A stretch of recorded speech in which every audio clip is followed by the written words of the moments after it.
Hang on, I'll take over for her until she gets here. Okay, I'd like to call the meeting to order. First item on the agenda. Well, before we do that, again, GovernmentOversite.com will be videoing this meeting. And as we talked at the last meeting, public awareness is important in this whole process. And I want to thank Representative Ed Comeau for doing this and helping to increase that awareness. Thank you very much. Okay, approval of the minutes.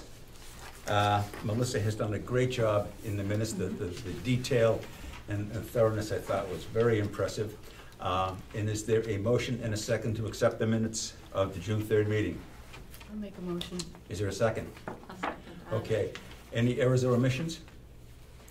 There were a couple of typographical errors, and I'm sure that Melissa's found them by now. Oh, okay. As commented, all those in favor of approving the minutes of the July 3rd meeting, signify by saying aye. Aye. Opposed? Motion carried. Update on the commissioners and delegation approval. At their most recent commissioners meeting, the commissioners unanimously approved a recommendation to support the study, to support the process, with very little discussion, and we greatly appreciated that. I'm not sure where the delegation stands at this point in time on that, but we certainly need that if we're going to be going forward. And I want to make it clear, particularly with the camera going here, that basically approving our study does not mean that anybody is approving blindly the recommendations or proposals that we're going to be putting on the table, but just to approve the study itself. As both Andy Kendall and Peter Benson said when we did the tour of the farm, that they would need that recommendation, that people are willing to basically to support the study before they'd be willing to commit resources or time or energy to it. So the delegation's approval is very, very important to this process. Ken may know, but he went down to make copies. Oh, okay, good. He was going to send the letter out to the delegation. Yes, correct? yes. We've got two representatives here, so maybe I'll make a pitch to you that we're not asking for you to support any conclusions or recommendations, but just supporting the study is important if we're going to be getting the assistance of both the Kendall Foundation and the New Hampshire Carroll Foundation. So any support you could give on that would be greatly appreciated. Do you have a definition of the study? That's still very much a work in progress here, Ed, and hopefully by the time you leave today, you have a better understanding yourself and watching the video as well. Update of the farm produce to the nursing home. I've had several conversations, emails I should say, with Ken Robichaud, and I must say I'm still very much confused as to how all this works. And Ken has been very, very helpful and cooperative, and again, I appreciate that. Thank you. But the number, I still don't understand. And so anyway, that's still very much a work in progress. But the nursing home food budget is significant. It's a significant number, and they get very little of that food from the farm itself, which to me is a big question right there. But also, from an accounting point of view, how that is recorded also is very confusing to me. I don't understand it. So we still have to get more answers on that. Just so you know, I'll send Yes, it Becky. out because I didn't get it until Wednesday night. Yeah. Commissioner Sorensen had handed me a folder of some stuff that they had gotten from Will. Will's not coming today, Ken? Will's not coming today? Yeah. No. From what he gave the nursing home in 2013. Okay. And from memory, I know like there was 115 pints of blueberries and 15 pounds of cucumbers, and then I do remember October because it stuck in my mind because it was 1,873 pounds of winter squash in October. So we've got it from 2013. The blueberries are calculated in under produce. They're not separated out. Okay. So anything with blueberry revenue goes in under produce.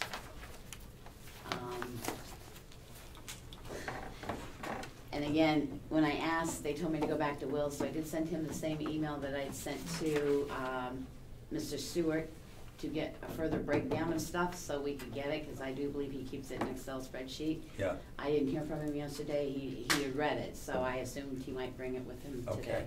Okay. Two. Yeah. You see, anybody that doesn't have draft two. The next item on the agenda is the survey. And there have been emails going back and forth. I'm sorry, Mark. I wonder if we might divert from the agenda a little bit. It's totally up to you. Yep. But back to, Three and Representative Butler Susan? brought up the A question Yep. of essentially our mission. Yep. And making it very clear, I'm still wrestling with it myself. Okay.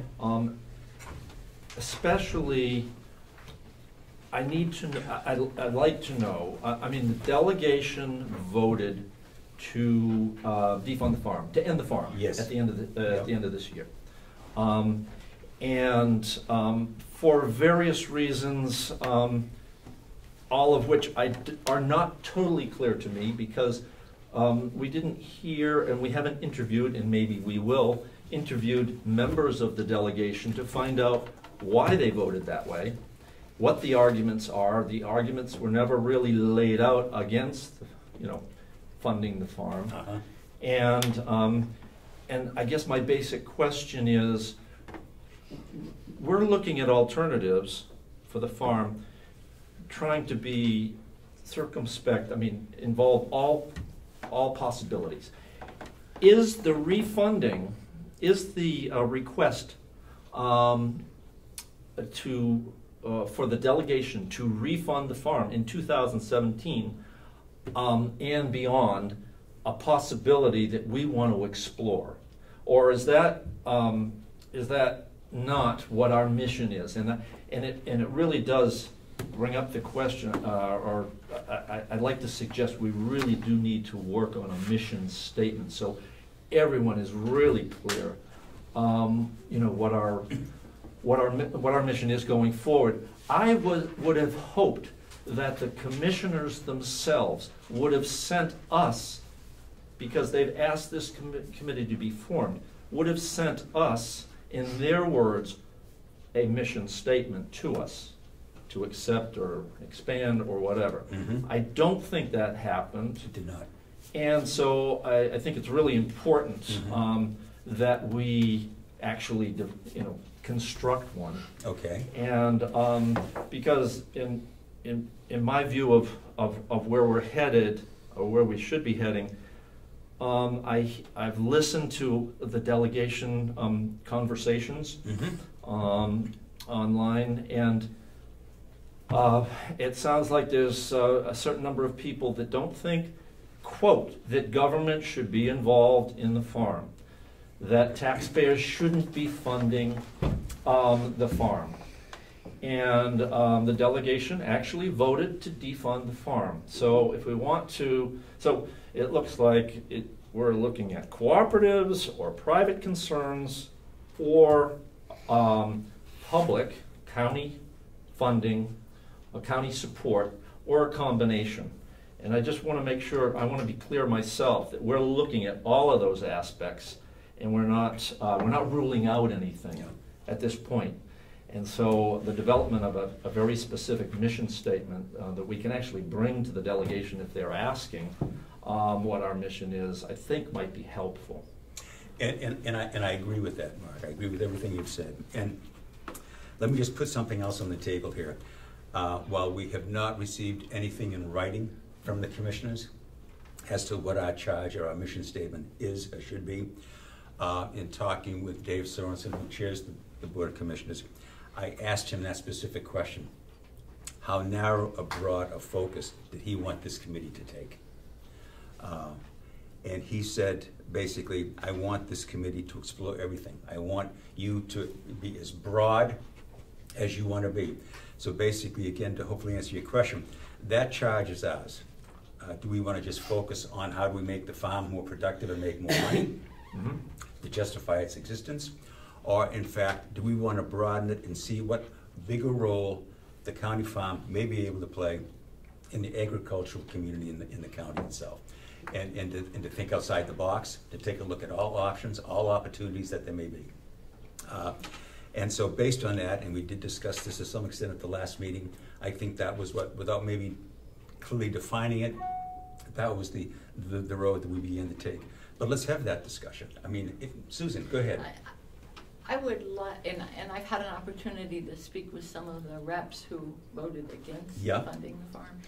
I would like to think that we could write a mission statement, and the first sentence of the mission statement would be for us to explore and come up or determine what amount of money it costs to run the farm, what is the value of the farm, and how would we, the phase 2 part of it is, how would we how could we put forth a proposal for them? So if we know what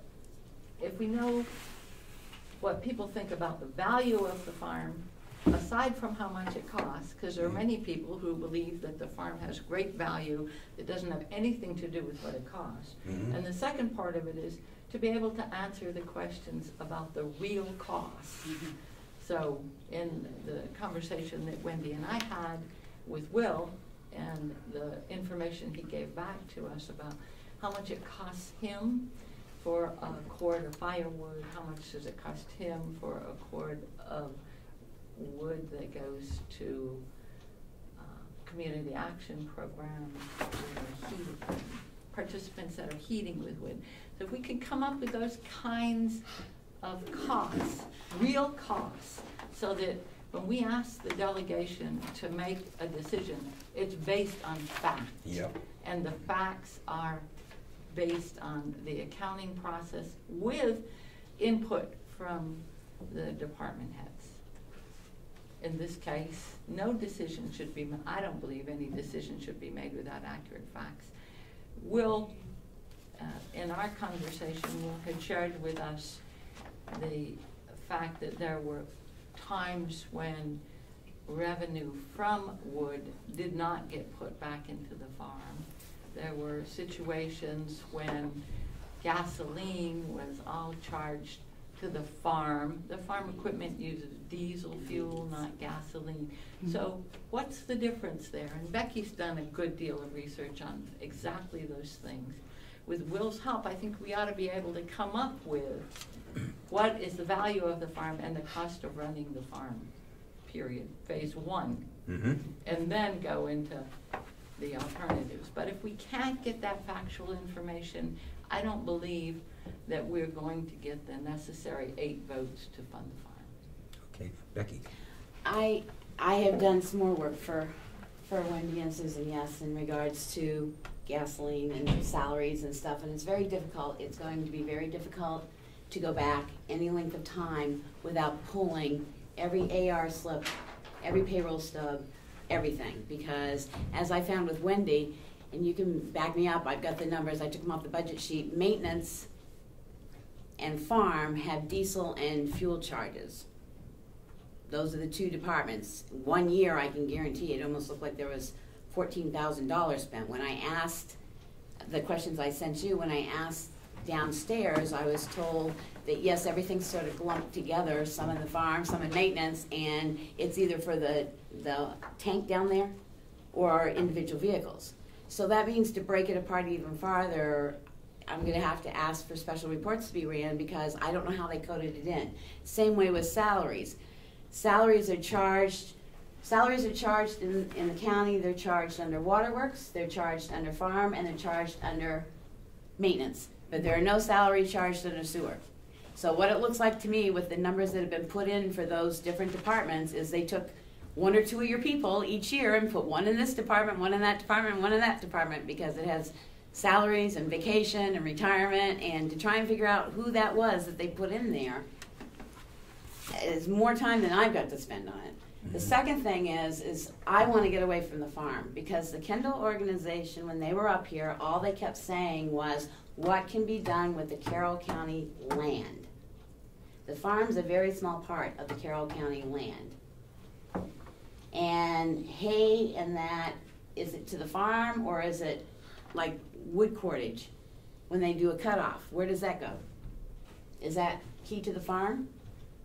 It goes into an other income. When I went to find other income for those years that we had done cuts, I've been told to go back to you to ask you what we made for the cuts because nobody knows where it's keyed in.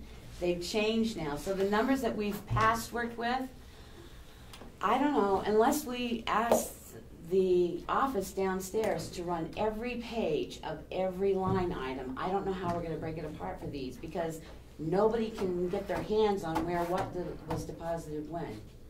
So I think we have to move forward. We know Will's keeping his hours apart now.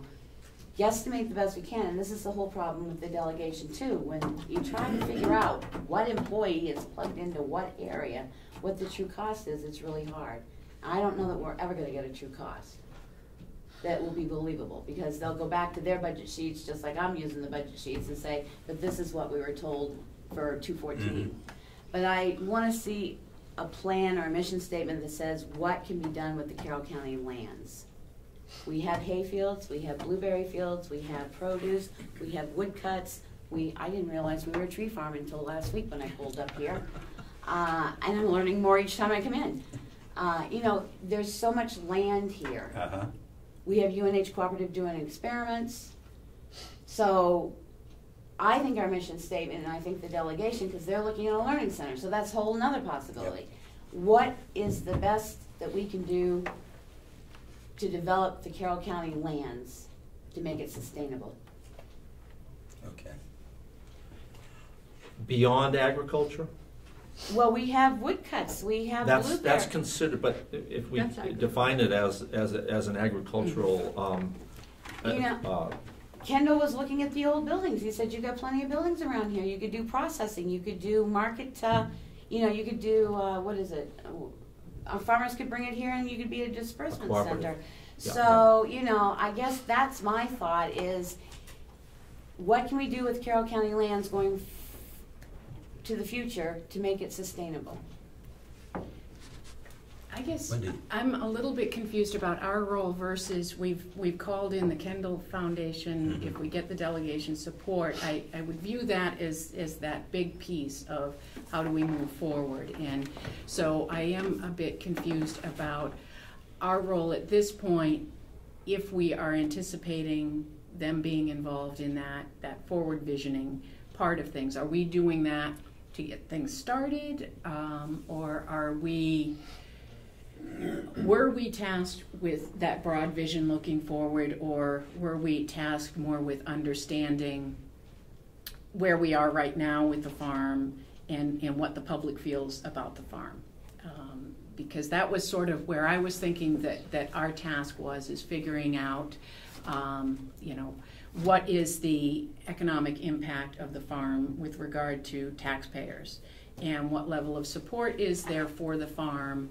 You know, if the farm is cost neutral, is there support, and what sort of activities are supported under the farm? If there's a cost, what level of cost is acceptable to taxpayers?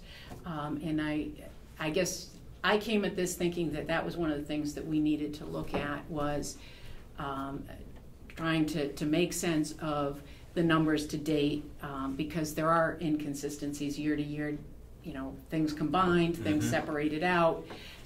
So we look at the numbers and we don't really know, was the farm making money? Was it losing money? At what scale was that happening? And it's hard to reach out to the public and say, what do you think about the farm? What do you think about these lands, if we can't give them a sense of what's the implication on them as far as resources that come in as tax dollars for this. And so I guess coming up with this mission and figuring out where do we fall in all of these different things would be helpful. Okay. So are we in agreement then that a mission would be important here? Basically, yes. Okay. A mission statement. A mission statement is important, okay. So the question again, and my sense of listening to some of the comments here, and as I think we've realized now, Becky is the one who's been digging in some of the past financial statements and so forth.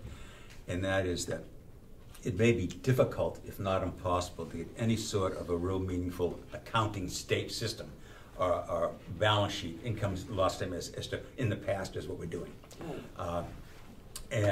And while the commissioners and the delegation both are using different figures, to get in the middle of that thing, to try to justify either one, maybe just a wasted energy and time.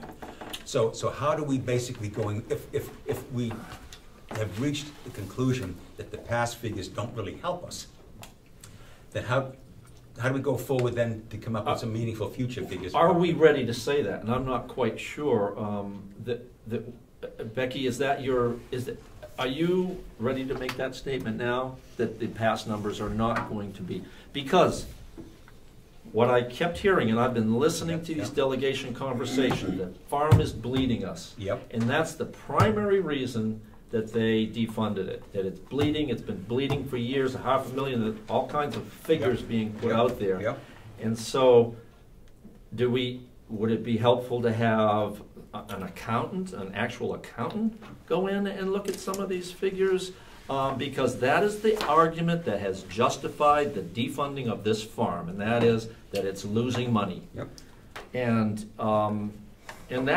we're questioning that. Are we ready to give up and say, yeah, maybe it has been losing money all these years? It's going to be really hard to go from here if we agree to that assessment that what some members of the delegation have put out, is that this farm is not paying for itself, and it's bleeding, and it's costing us taxpayers. The reason being is because they use the same budget sheets I've given Wendy and you guys, the farm members, before.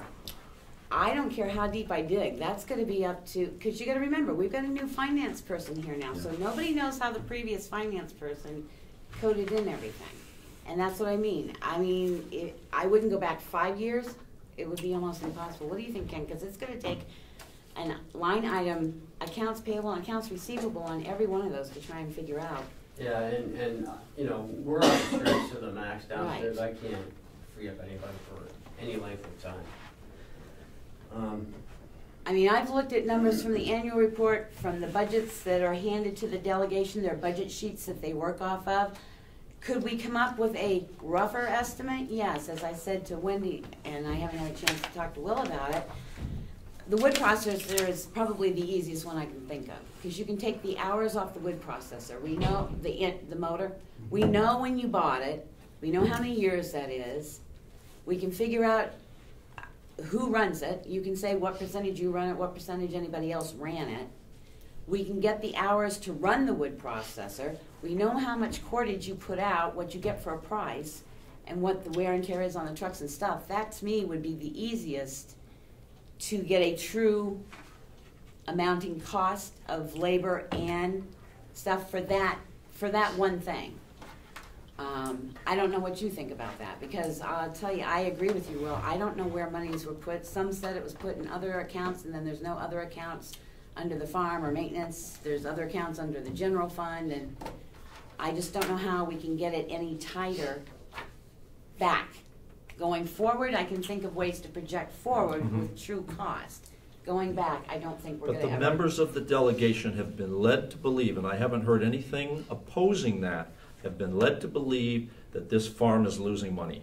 Yes. Significant amounts of money. But if you look at the budget sheets, you can help me out here, it does look, when you take salaries and everything of all that, because of the way things have been keyed in, I don't know if I still have it with me, but I don't know that it was bleeding us dry, but it had been showing a loss. Whether that's true or not, I don't know, because it's the way they key in salaries.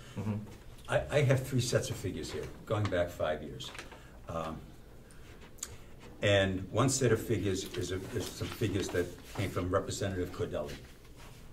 And these basically confirm what you're saying, that the delegation feels that the county farm is hemorrhaging money, and over the 5 years has lost close to $500,000. The second set of figures comes from a Bulio audit. Ken, is Bulio the county auditor? They were, yes. Okay, they were, okay.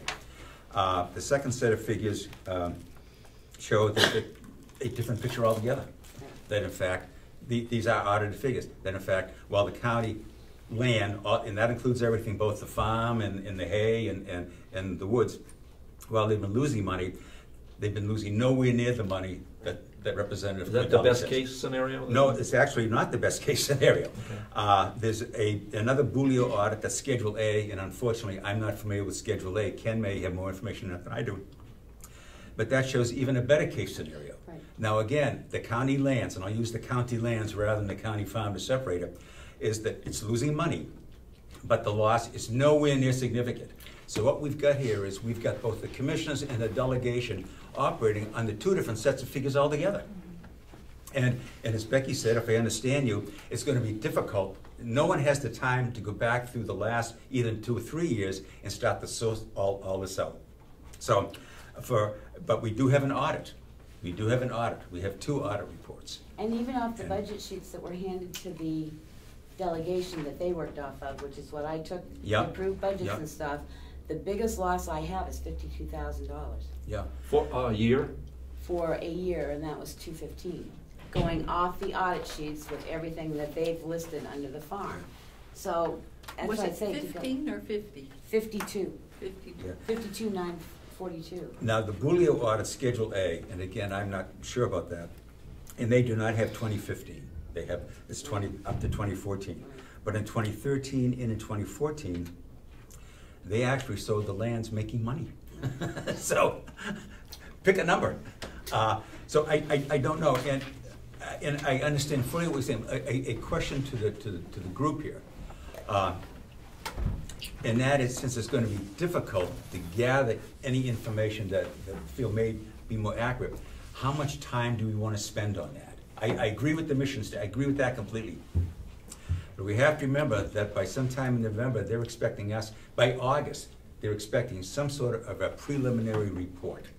And do we want to spend a lot of time and energy and come up with maybe questionable results? Because the reality is, nobody has the time or energy to do this. So we know right away that whatever work we do may be very, very limited. And also, we may never find agreement on it. I mean, I don't know. That's a question. It's not a statement. The best thing we may be able to do is to at least sow the seeds of doubt officially that the numbers are not clear. Yep. The numbers that were portrayed to the delegation Yep. in their arguments, it was like, this is clear cut. This farm has been losing a lot of money.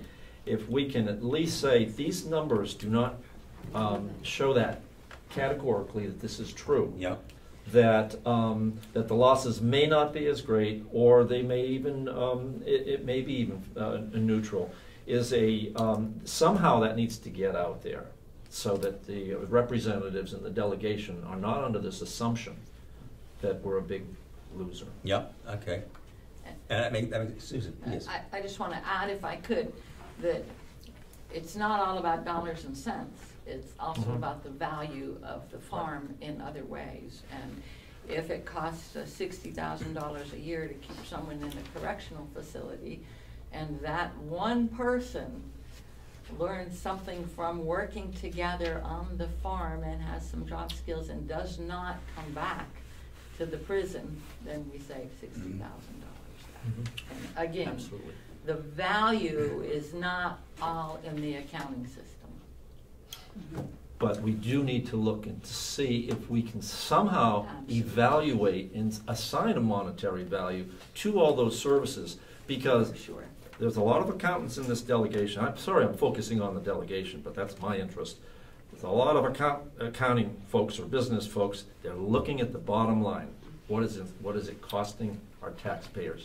And so if somehow we can come up with a monetary value on some of these services that will increase the revenue and take it over, I think it's a strong argument. And we have too many people looking at the bottom line and not enough people saying, the next question is, well, how many rainstorms did we have during June when they were trying to get the first cut?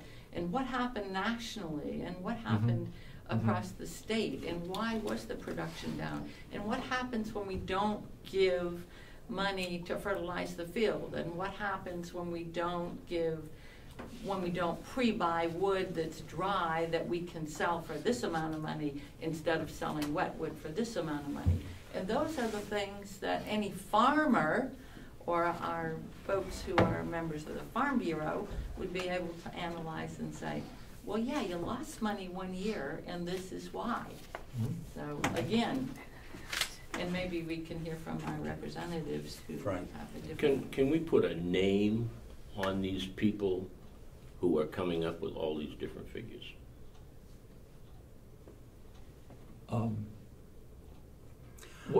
The discussions in the delegation? You just identified 3 sets of figures. Yes, there are 3 sets of figures. Can we put a name to whoever has developed these 3 sets of figures by sets of figures?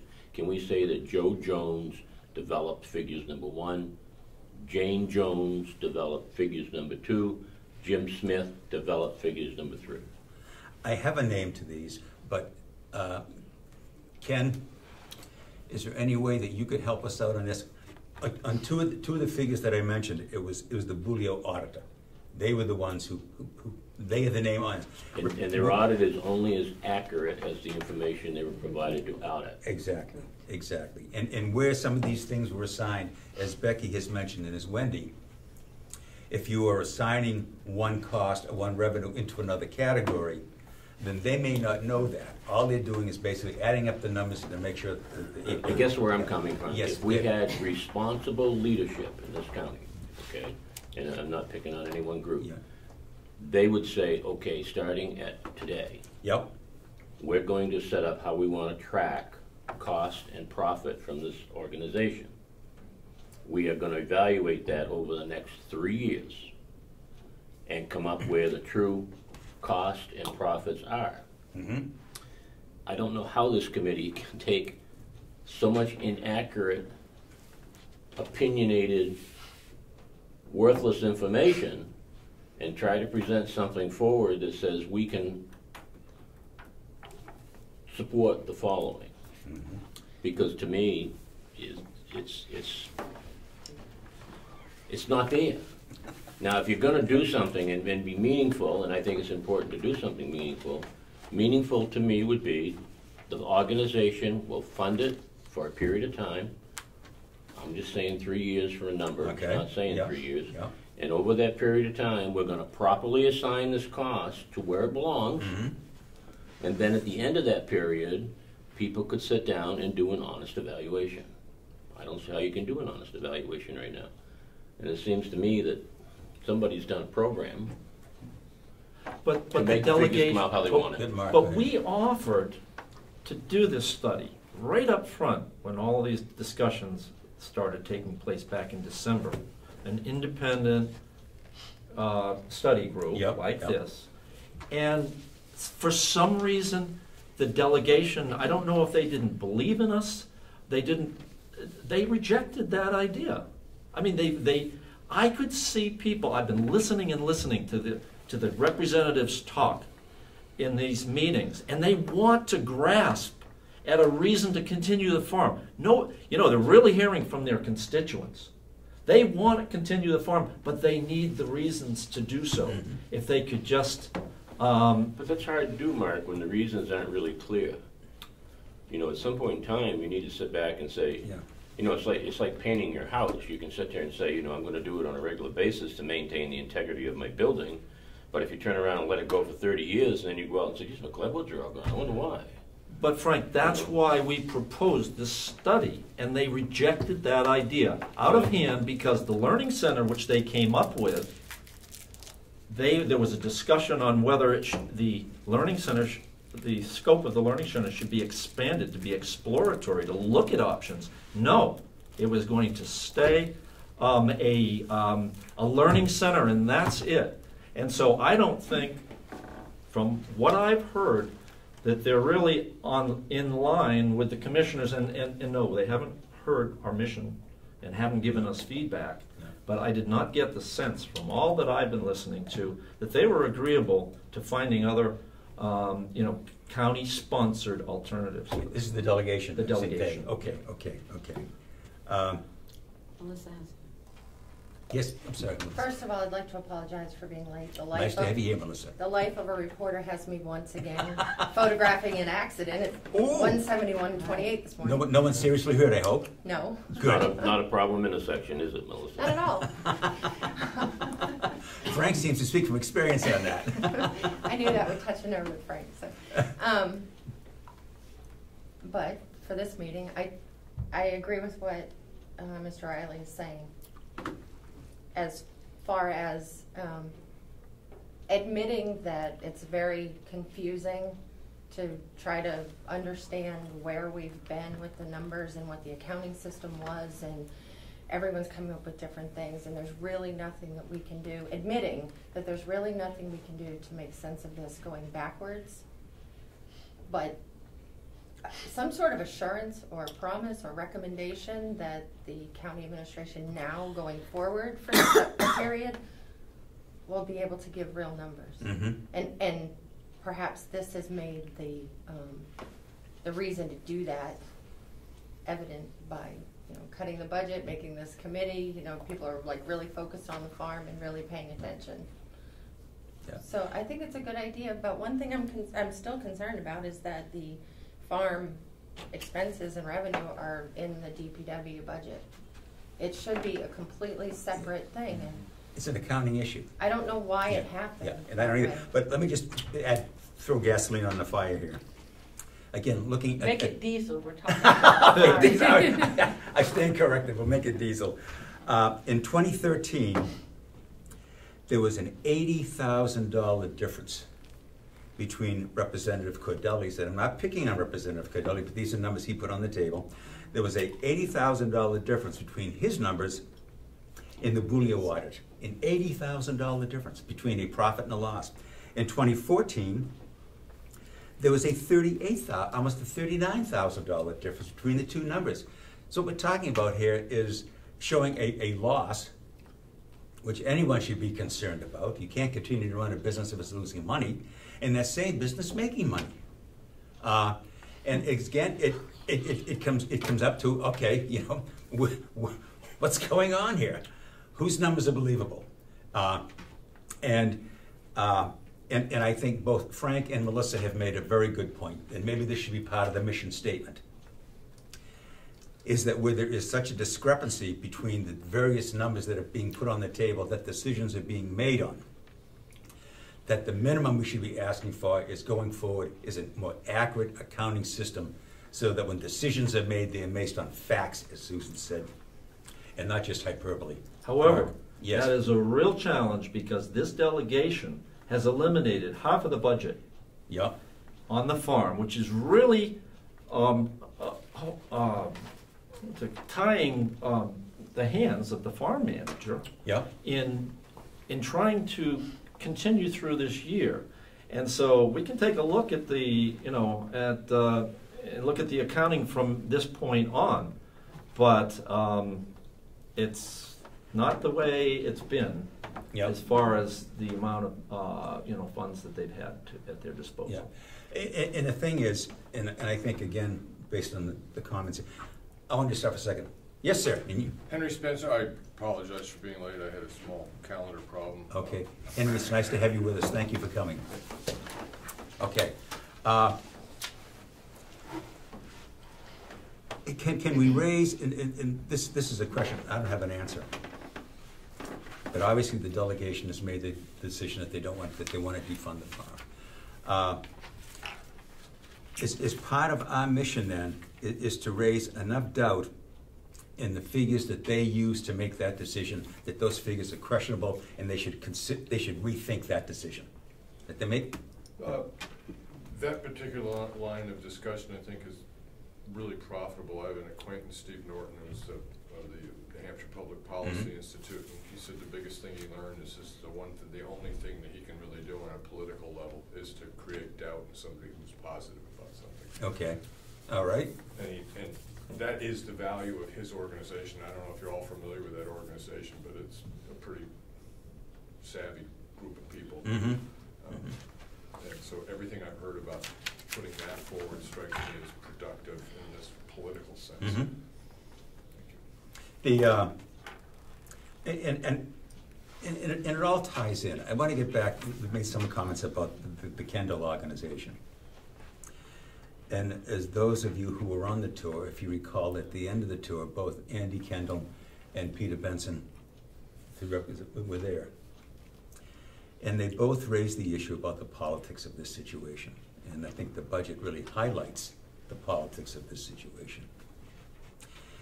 And the Kendall Foundation basically has a national reputation for being involved in agricultural issues. They could bring so much to the table and move this project along dramatically, putting ideas and recommendations and proposals and so forth on. But they are reluctant to get involved, very reluctant to bring all those resources to us until both the commissioners and the delegation are willing to say, okay, we'll go along with this study, with this process. We're not asking them to sign on to recommendations sight unseen. No one would do that. We wouldn't do that ourselves. But the fact of the matter is, I would hope that the delegation and the commissioners themselves would want honest facts and honest data to make that kind of a decision. And what we're hoping to put on the table are those kind of facts and data. And so if the delegation is unwilling to say, okay, we'll support the process, then the Kendall Foundation, they're out of the room.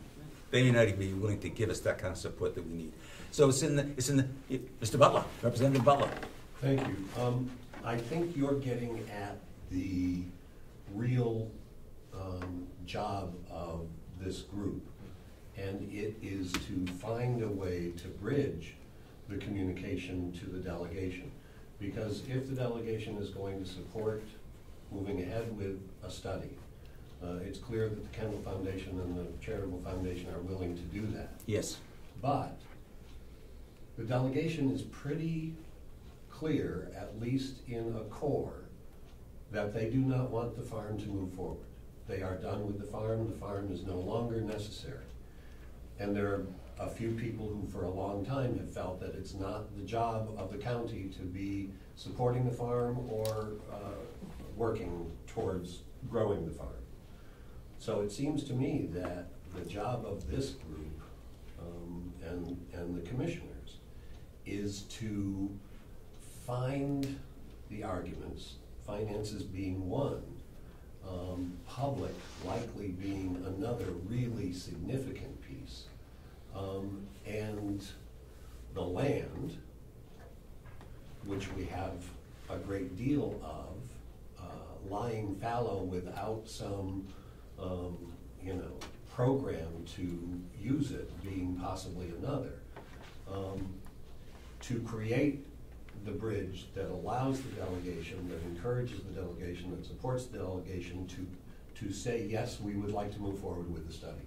Because the study clearly, if it's going to be financed through the Kendall Foundation, is going to be supportive of an agricultural process. So you are asking the delegation who has voted against the farm to revisit that decision. And that's going to take a lot of work in a short period of time. Yes, and unfortunately, time is the one thing we don't have. That's the $60 question. Representative Comeau, did you have some comment you want to make? I am biting my lip, but I do have to say a lot of things. But Yes, please do. one thing should be focused on, I agree with Representative Butler that the most crucial part here is the communication piece between the delegation. Even in basic marketing 101, you have to know what your customer wants, needs, and thinks about. Mm-hmm. We're here now, but we need to have a formal connection between the commissioners, the delegation, this group, and the exploratory group. I mean, the exploratory committee for the Learning Center, really, it really doesn't have any authority to do anything. This was like an idea group. Mm-hmm. The commissioners have the authority to do what you're doing now. Yep. But if we have a Learning Center idea, which doesn't mean to get rid of the farm, it's to change its parameters of how it functions, and you have this group here, we have to connect it. Mm-hmm. We have to bring these people together, and that's the crucial point. Unless we're just moving around in the ether. Yes. We do this. I've got two of you here. How do you feel that we can begin to connect with the delegation to at least get their attention and begin to bring them into this process? Because as Representative Butler has said, this is going to be a job, and if their minds are made up, then we're going nowhere. We need that consensus. How do we get that? You use a phone call. Okay. You get them here, you invite them here. Okay. I don't understand why the commissioners aren't at least attending this group, just so they have their ear into what's happening. I'm sure they're watching, but they need to be here. Yeah. Everybody needs to be here. Yeah, I agree. The communication part is, Yeah. that's the first building block. If you don't have communication, you're not building anything. Yep.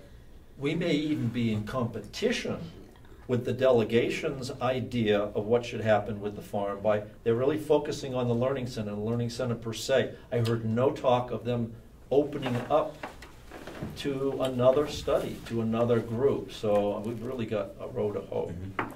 Becky. Okay, I'm gonna jump here because the final vote for the farm, and you can correct me if I'm wrong, some people actually didn't even know what they were voting on because there had been so amendments. I remember the representative from Moulton Borough going, wait, the next week, I apologized to my constituents because I didn't realize this was the vote we were taking.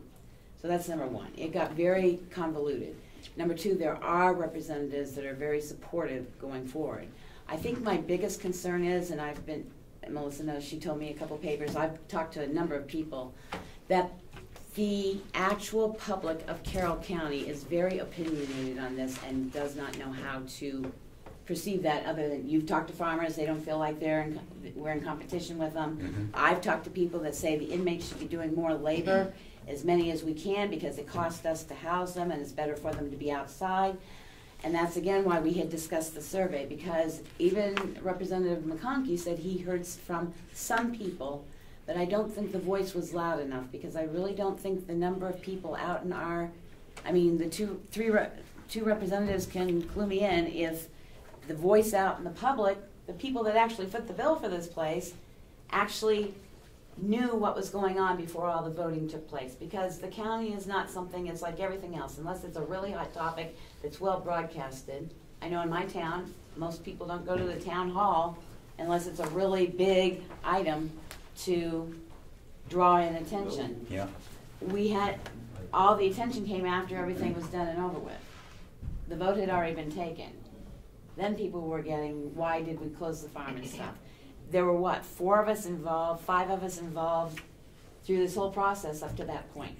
You used the word opinionated in the county.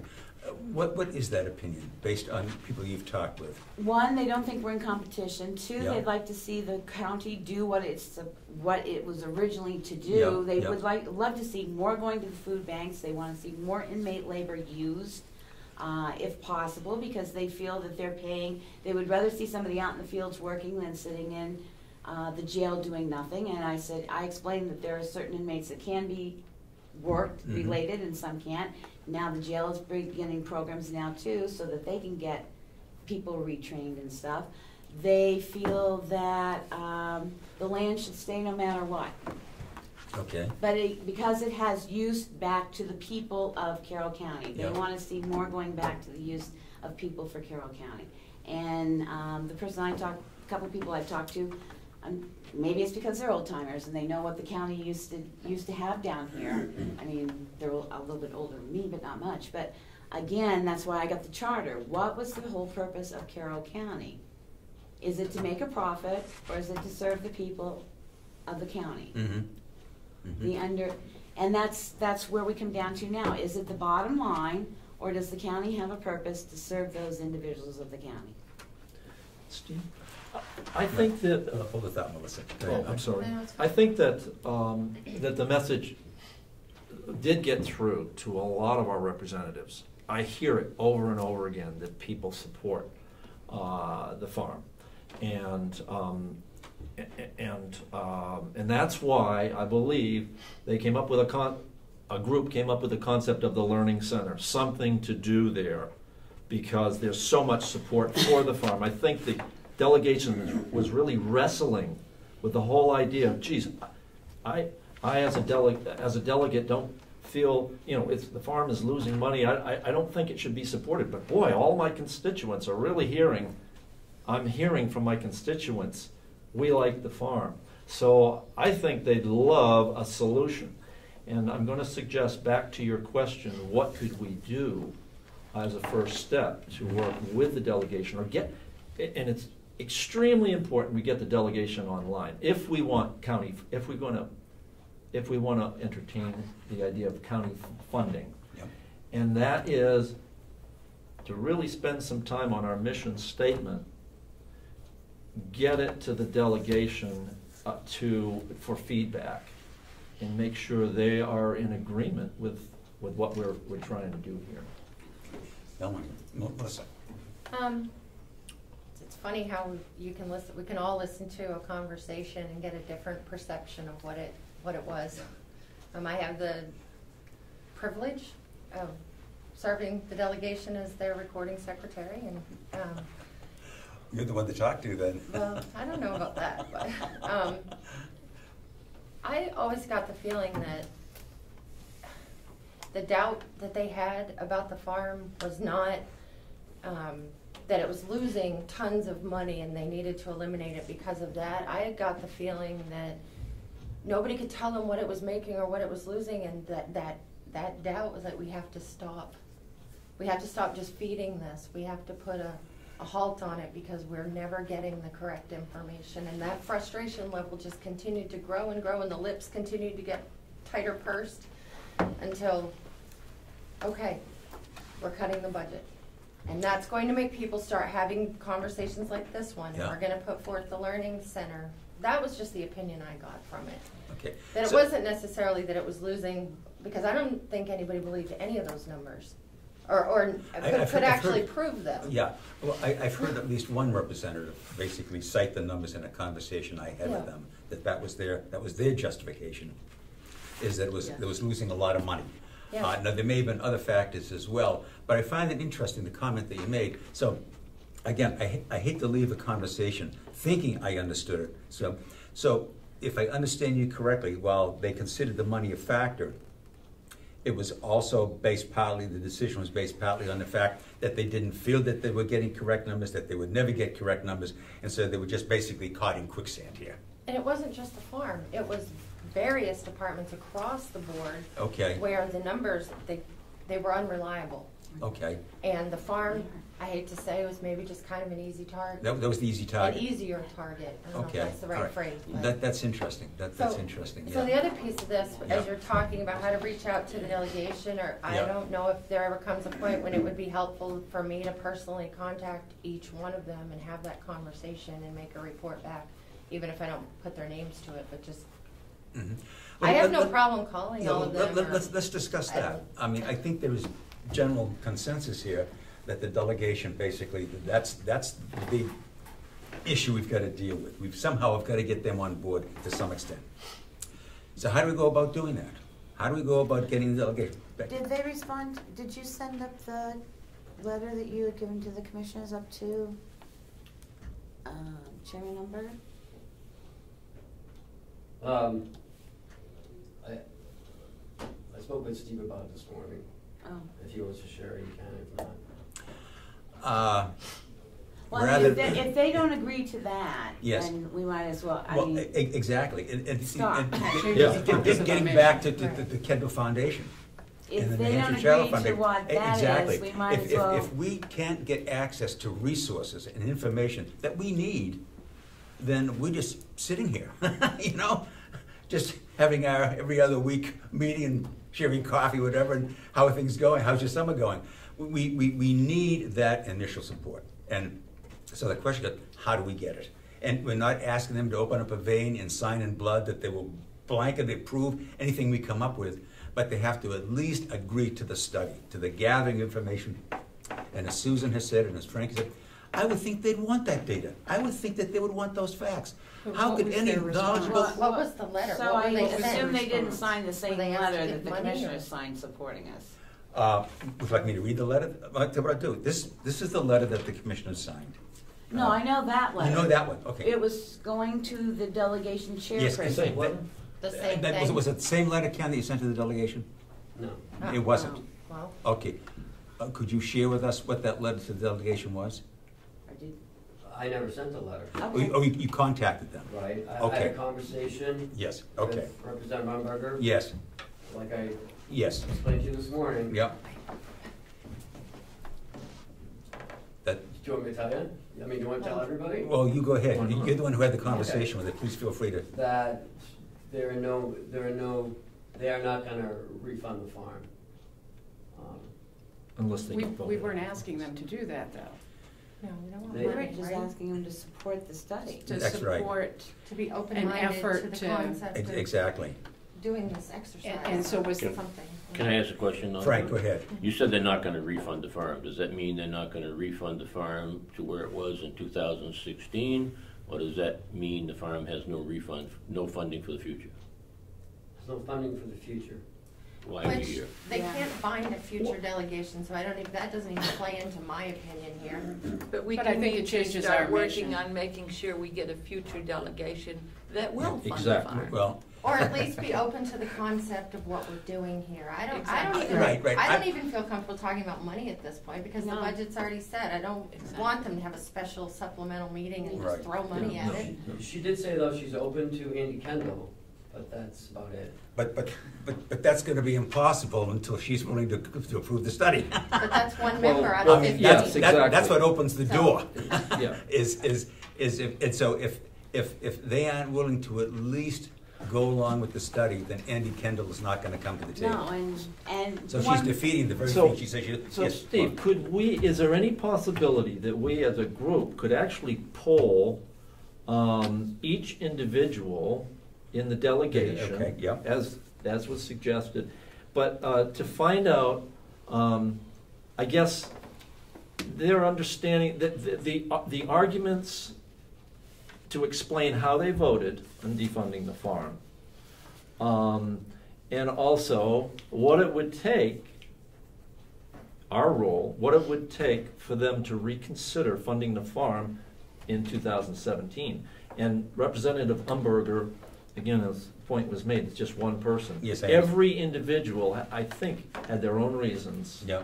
And some of those, if we knew what it was that defunded the farm, what the reasons are, then we could focus our work on working on those issues, to correct those issues, because those are a problem, and we're a problem-solving team. Okay. It is not my intention, can you hold the thought just a minute, Wendy? It's not, we have two representatives here, and it is not my intention to put them on the spot or embarrass them, but I would like to ask them how they would feel if basically each member of the delegation was polled and asked those questions. I'll start with you, Representative Comeau. And that's why the communication's gotta be opened up. This is the first time I heard about this letter. I haven't received anything at all. I'm more of a voluntarist. I believe that there should be voluntary action, so I think that there could be a community effort here at the county that does not take taxpayer funding to do it. The focus seems to be just fund it, fund it, fund it. Well, that's taxpayer money. I think that's the divide we may have on the delegation. You know, I want less government, other people want better management of government, some people just want more government. So that's the differences. I just believe that it should be, and I voted to, I wouldn't say defund, that wasn't what was in my head. What was in my head is that there needs to be a voluntary action here around agriculture. If people have farms at homes, gardens at homes, that should be incorporated into a community effort. I don't just like to throw tax money at it. And Melissa's correct. When you hear, and if you go back to the videotapes, 4 years ago with the way the budgets were done, starting off with money that was taken out of the business office years ago, when you had no audits for years. I mean, the doubt, if you watch these meetings, you could understand why there would be a huge amount of doubt of, why are we going to even throw more money at another department? It just got so out of hand. So I think that's why if we could return it to a more voluntary, non-taxpayer funded effort. So that's where I stood. But again, see, I'm seeing there's a big communication gap here. The delegation and this board and the commissioners are not communicating. Do you think, and communication is always at the heart of any issue, but do you think, and again, I realize that both you and Representative Butler, this is just your opinion, and you're speaking just for yourself. But to get back to the question, do you think if each representative was contacted one-on-one, that they might be willing to at least support the study, to support the work that we're doing. And we're not asking for any blanket endorsement of any of our recommendations, anything we come up with, but at least support the study. And as Representative Umberger says, you know, I'll listen very seriously to what Andy Kendall from the Kendall Foundation says, but he's not going to come here unless you support the study. You've got to invite him here. And if you don't invite him, he's not going to come. So he's not going to give you any recommendation or any proposals at all. So that really lies in your hands. If you want him here to listen to him, you've got to bring him. You've got to invite him. I just wanted one last Yes. comment on that. Is I think the course of action should be that should be brought to the delegation as a whole. Mm-hmm. So we could all hear it, because now there's only 2 of us here. Yes, and I understand that. The entire delegation should be hearing this. I'm sure they're watching. So if they come into a meeting that we need to all vote on it. Uh-huh. Now, the other thing is, regards to that, I understand the delegation is going to be meeting till sometime late July or August. That's far too late. To sit down, to have a delegation and to make a proposal, that ship has sailed. We need, as soon as possible, some sort of an approval for the study from the delegation. We need that. Melissa, you hold the thought back. Is it possible that we, as a group today, quickly could draft something to send to each delegation member? In an email? In an email, perhaps, or some other way, and then ask them, I'm just wondering is our goal ultimately to have the Kendall Foundation come in and help? Well, that was And my if thought. so, would we accept the commissioners signing collectively onto a statement and then a majority of the delegation agreeing to move forward? And another piece of that is, like you had mentioned last week, election season is coming. Yes. Candidates will be interviewed, and I assure you that the farm is One going of to those be quite the questions. hot interview question. So that political sense Yeah. should be pretty well established at that point as well. Yeah. But Go ahead, Becky. I want to get If to you go Representative. back to when the Kendall organization came and spoke with the commissioners, Yes. the Kendall organization is willing to facilitate and fund some aspects if they need to. But they are also looking for groups of people to do a lot of legwork for them. That's why, really, to say that you'll support the Kendall and not support this group, like you said, Kendall will not come unless they know not only that they have the support, but they also have people to work, because they're not going to send a team up here that's going to work and put everything together for you. They want volunteers working with them. So, Representative Butler, I didn't mean to cut you off there. That's fine. You have the floor. This is a really important discussion. I don't know that asking each delegation member the reasoning for their vote is going to yield a lot. I would rather, or it would seem more productive to me, to talk about what it is that this group understands the study would work to achieve. As I recall, when the Kendall Foundation did its walkthrough, Representative McConkey afterwards said, well, this is the first, exciting piece of possibility that I have heard. And as you know, Representative McConkey was the leader of cutting the funding for the farm. So there seems to be some possibility that the study could be supported. Representative Comeau talks about the need for reaching out and creating some kind of more integrated communication. I think that's absolutely necessary. But I would work to define your mission statement. I think is a great idea, and I would then work to define why you think you want to move forward with the study. And then I would reach out to the delegation and say, we need your support. Okay, thank you very much. Absolutely. Henry. Essentially, I just agree with that, but if you're trying to get somebody to change the way they voted on something before, the first thing you don't do is ask them to defend their position. All you do is make them defend their previous position. Yeah. But don't you have to understand, I'm sorry. Yeah, when the word you use to invite them to ask that we need them to invite the Kendall group.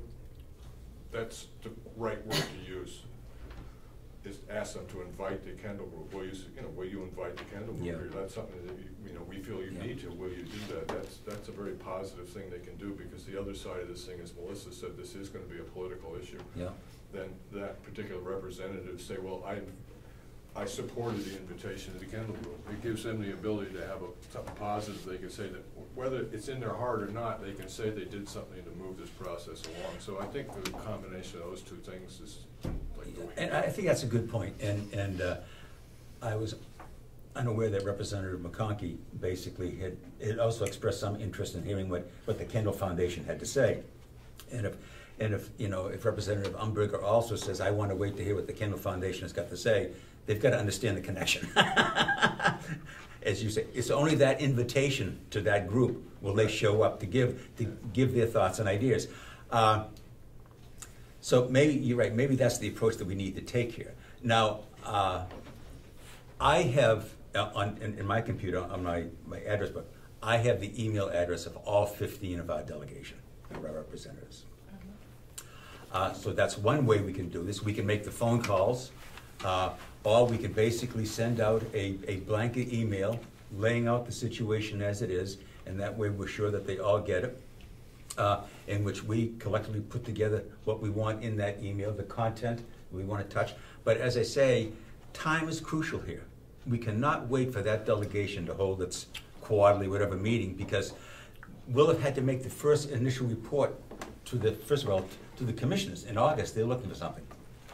And secondly, we'll have wasted a couple of months in which both the Kendall Foundation and the New Hampshire Charitable Foundation would have been able to bring resources and help and assistance to the table. And we're just going to be sitting here meeting after meeting, just discussing things that we're discussing now, with unable to make any sort of decisions. So, anyway, Melissa. So it's my understanding they were going to come on campus or come to Carroll County and do some sort of a charrette, like a 3-day type? No, that wasn't my understanding. No, Not until they figure out whether they've got support of the group exactly. and stuff. But if they do, I think if they do, they were gonna come here and I get think groups. we would be setting the parameters. Okay. We would be setting what it was we'd be looking for them, whether it was going to be a charrette, or whether them, based on their past experience and successes and failures, the best direction that they think that we should be moving in. And the thing I want to stress again, and I know I sound like a broken record here, is the Kendall Foundation is a national organization that has been focusing on agriculture. Mm-hmm. And so what they could bring to the table here could basically just help us to reshape this whole thing. I mean, they may be bringing forward things that we haven't even thought of, but these were successful in other counties, in other states. And what we're looking for is we're looking for ideas. We are looking for what role can and should that county farm play in agriculture in Carroll County, New Hampshire. Do we have any idea what their time frame is for being able to work with us? Are they 2 months, 6 months, a year out? Do they give us any indication? I have not had any discussion with them at all, because until I come with that little letter saying, hey, everybody's on board, you know. They don't want to touch us. I'm just wondering if we can preliminarily set something up, get kind of in their schedule while we're working to gather all the support, provided that it moves quickly. Promised to them that it will move quickly and we'll get this. I just get the feeling if we craft this right, we can get the buy-in from the delegation to let this move forward. It's just a gathering information and report and recommendation. We're not asking them for money. I have a question I'd like to ask both Representative Butler and Representative Comeau. There are 15 in delegation. Majority rules, isn't it? All we need is 8? Well, that's what I was wondering. The letter was pretty clear-cut from Kendall, their idea of what they needed. So why could we not draft an email to the representatives and say, the group that was appointed by the commissioners is a fact-finding group for support of a fact-finding group to assist in the Kendall organization coming. They will not respond to Carroll County unless they get an assurance from the delegation that they support a study to be done. I would suggest that we follow that up with phone calls to each delegation member and tell them ahead of time that Yep. think about this, talk amongst yourself, but then we're going to be calling you and We can put that right trying in to the move it email. forward. Yes. Please talk Exactly. about Yeah. it, and Yeah. we will contact you no later than Yes. May 15th, because we're on a time schedule, Well, or even Yes. sooner. Representative Butler. What you're- I understand that it would be wonderful if we could have some real forward movement by the fall. But what is why are you saying you have to have forward movement within the next couple of months? What's the commissioners. defining? It's the commissioners themselves. The commissioners have set the time frame. Based on the budgeting. And they have said that they want an initial report, not the final one, but an initial report sometime in August, which is when the delegation is going to be meeting. And they also want the final report, and they have said they want it in by December. But the point was made that the budgeting process for the next year starts in December. And what we did not want to do is all of a sudden have them start the budget process and come in and dump this on it and say, okay, here's where we're going, and now all of a sudden they've got to go back to square one regarding the county farm. So we moved that up to November, and since it's now mid-June, that only gives us 5 months. So then I would say in your email. Yep. Why you feel that the timing is critical. Yep. So that people understand Yep. where you're coming from, so that there's a sense Yes. of urgency. Yeah. And Representative Umberger certainly could talk to the majority and decide that they want to have a public meeting, because it may be a necessity to have a public Yep, meeting. yep. And you should, Henry, go ahead. Hold it. No, go ahead. I was just gonna say, you talk to Representative Umberger first, right, since she is the chair, to make sure to get her buy-in on this approach. Yes, but she's the chair, and I think that's a Well, courtesy I call think- that should be made. I think we could send her what we want to send and ask her to distribute it. Right. Yeah. But then we could Yeah. also say, we will follow up making phone calls individually, because sometimes it may not get distributed, and then we're right back to square one. Exactly, So I exactly. think we need to push the fact Yeah. that we would like her to distribute Yeah. it as chair. If it's coming from her. Choose she doesn't, and I call Representative Butler May 15th and find out he still doesn't know anything Yeah. about it, If then Representative Umberger says She'll distribute push it. Yeah, forward, okay. then certainly she Henry, will. go ahead. This group was put forward by the commissioners. Created by the commissioners, All yes. right, well, there's been a talk about including this stuff, and we're talking about sending this letter and us doing all this stuff. And the way I really look at this is that if we decide to do something, we give it to the commissioners and they disseminate it. I just, that's pulling everybody together. I mean, we as a group respond to the commissioners. If we want to craft an email or a letter or a phone tree, here's the message we're going to put. Run it by the commissioners. Don't cut them out of the loop on this. And the other thing is, when you look at trying to get the Kendall group in, and the discussion about whether or not to have try to get a special meeting with the delegation, what's the purpose of that, other than trying to get some sort of agreement, an understanding within them that when they start looking at the budget for next year, they've got new thoughts in their heads about whether or not they're gonna keep it funded at the level that they've reduced it to this year, reduce it further, or because they've heard some information from this group and the Kendall group, and through the commissioners, is the way I do that, is I got a couple of doubts about this. Yeah, let's return it to last year's funding level, or at least maintain. I don't wanna see it go down again. That's the thing I'm worried about the most, but don't cut the commissioners out. I mean, maybe they didn't show up at this meeting, but, you know, if we're gonna talk to the delegation, do it through the commissioners. That's just a recommendation. Okay. Becky, No, I just know that one of the ideas of the commissioners setting this up was because the concern, they wanted a non-biased group, non-political group. That's why they set it up this way. Right, but.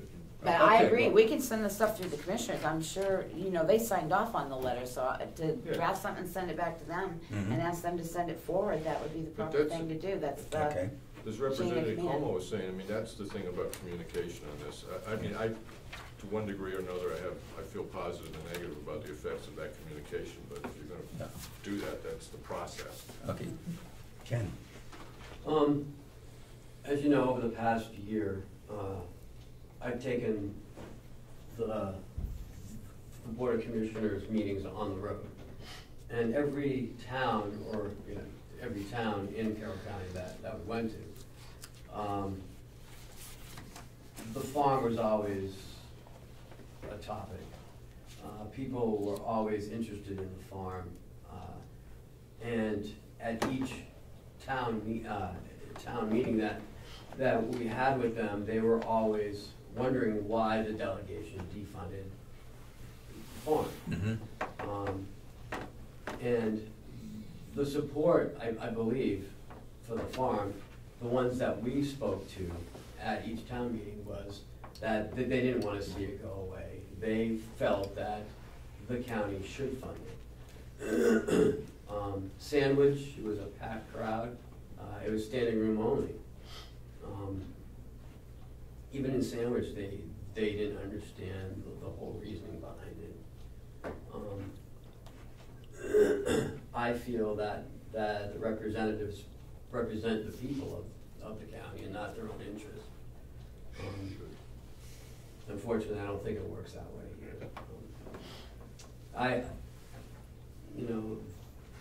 The term that Representative Umberger used with me on the phone was, there is no farm. Did she elaborate on that at all as to what she meant by there is no farm? Yeah, Okay. it's pretty much gone. Okay, all right.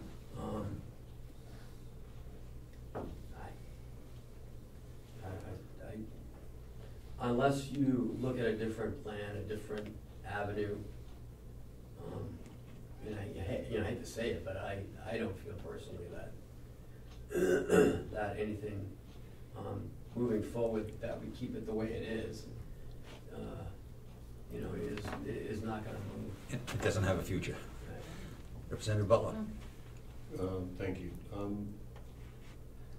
The farm as it is no longer. I think that is an accurate statement, at least as it is reflected from the current delegation.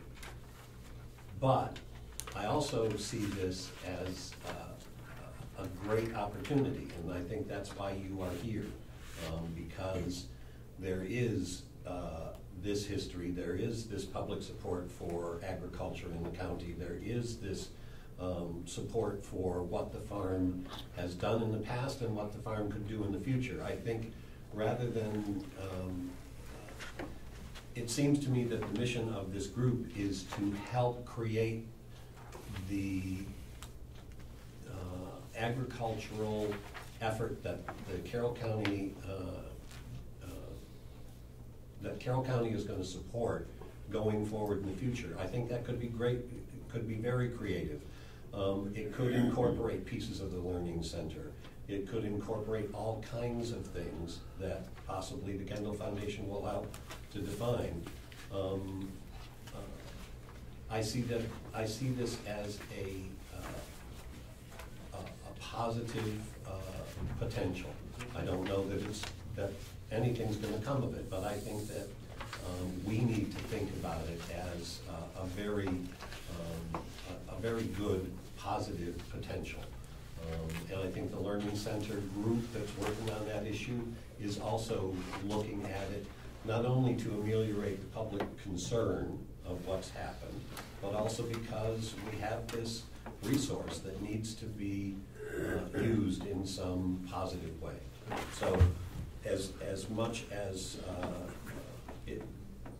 there is a bleak piece of this picture, I don't think that it is necessarily bad.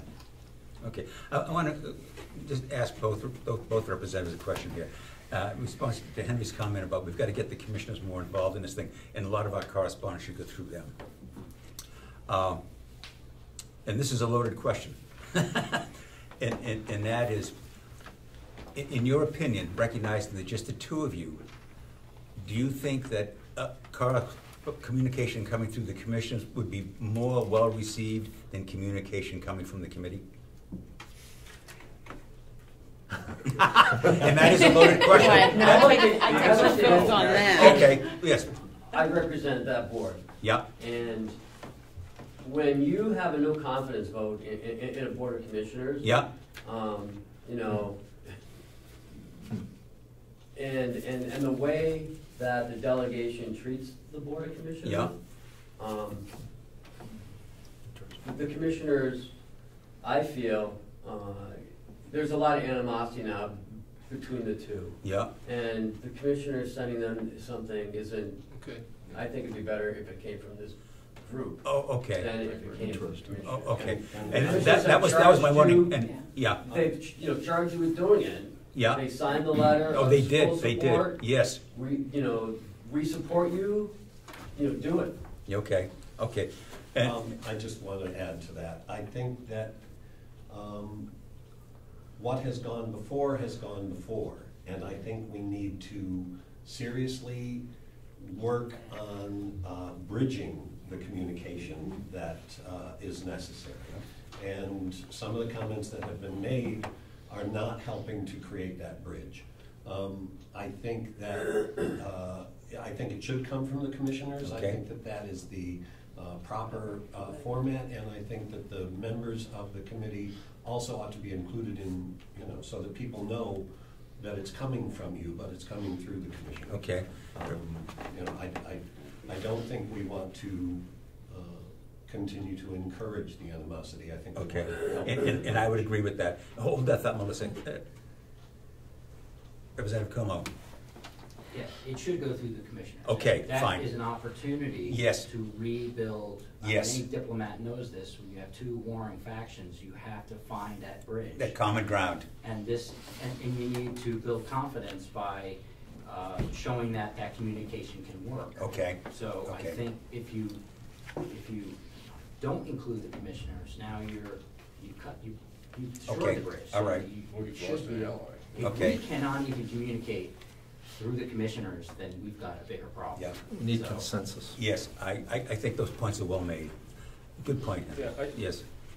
I see, there's a pragmatic side of this and there's the political side of this, and the argument that can be made to current people holding positions in the State House and from Carroll County. I mean, there's so many positives about food safety. I mean, money that is made, that is raised in the state but gets spent out of the state to import food. I mean, the arguments are, they just go on and on and on why it is a good idea to do something productive with this particular piece of property. And it's like talking to my own representatives. That's the kind of conversation I'd have with him as a constituent, right? But one of the things you were saying is that people's representatives that voted against were surprised at some of the kickback that they got, and then the amount of support that the farm was there. But I mean, that's the political aspect. And when you talk about, oh, well, we got to get 8 votes on the commission, or we got to try to elect new people. Well, no, what we got to do is the people. Well, yes, we need 8 votes. Yes. But we've got to get the people that are currently on the delegation to understand that this is actually politically going to get me votes. Not a question of losing or maintaining. It's actually going to create votes for me. That's what I mean. A real somebody that's really involved in politics. Believe me, it drives you. I'm a selectman in a tiny little town in New Hampshire. I'm a very unpolitical human being, but you can't help but think about that every time you make a decision. Whether you pay attention to that thought or not, you make a thought. Is how does this affect me politically? Hopefully, you vote what you think is right, do everything else, and you aren't a scab about it. But that is a question that always gets raised. Yeah. And if we're trying to get 8 votes, that's the argument that you'd make individually. But I wouldn't do that as this group putting. I mean, we can make the talking points and stuff like that, and then get in touch with people. Say, call your representatives and say, if you do this is what you get out of this. But that's the political side of it. I got to admit, I'm not a numbers person, but I do understand humanity to a degree, and I understand what makes people tick. And so if we're looking at the political aspect of it, I'll sit down with anybody at the table and craft a sentence. I mean, a good sentence can take 20 minutes. You put 6 people in a room, it can take an hour and a half. But that's what it's about, and I'm really happy to spend the time on that. Well, good. I may hold you to that. Yeah. I just want to make one other comment, and it's not my intention to embarrass Representative Comeau, but he and I were talking. He made the comment about the farm. It could be the olive branch. And I think, and basically, Representative Butler picked up on that as well. Yeah. And this may be a great opportunity that we find something. But the point is, the goal is then, getting back to the common question, is how do we get the delegation to buy into this? I mean, you can extend the olive branch, you can extend the hand, but if basically they reject it, then we're right back to where we started. That's a vote loser. I mean, from all the information I'm hearing about, people saying is that that's a vote loser. Yeah. That's why I say Yeah. it probably would behoove us to actually send out a survey and see what the Yes, constituents of right, Carroll right. County have to say. There are a couple of things here, and Tempest Fugit here. But we've got Mark's mission statement here. I think the mission statement is important, because I think the delegate, if we're reaching out to the delegation, I think they have a clear understanding, well, okay, what is it you're trying to do? I mean, you're asking us to sign on to something, what is it you're asking to sign on to for the study? And I think that's a reasonable request, so we want to be working on that. And the survey becomes crucial as well, and those are two things, and that is that what we're trying to do, and to get back to a comment that was made about communication. Communication is crucial. And it's not just between the commissioners and the delegation, but it's crucial to the residents of Carroll County. They've got to have a clear understanding of what the county lands are, and do they consider them important. And let's talk a little bit about the mission statement. Let me ask you a question here. How does the group feel about creating subcommittees? In other words, we have one subcommittee work on a mission statement, and another subcommittee work finalizing the survey and so forth. And that way we're doing a lot of the work outside of this meeting. Right. And I think these meetings become far more productive. Right. I mean, we're not just going around and going around, we're getting things done.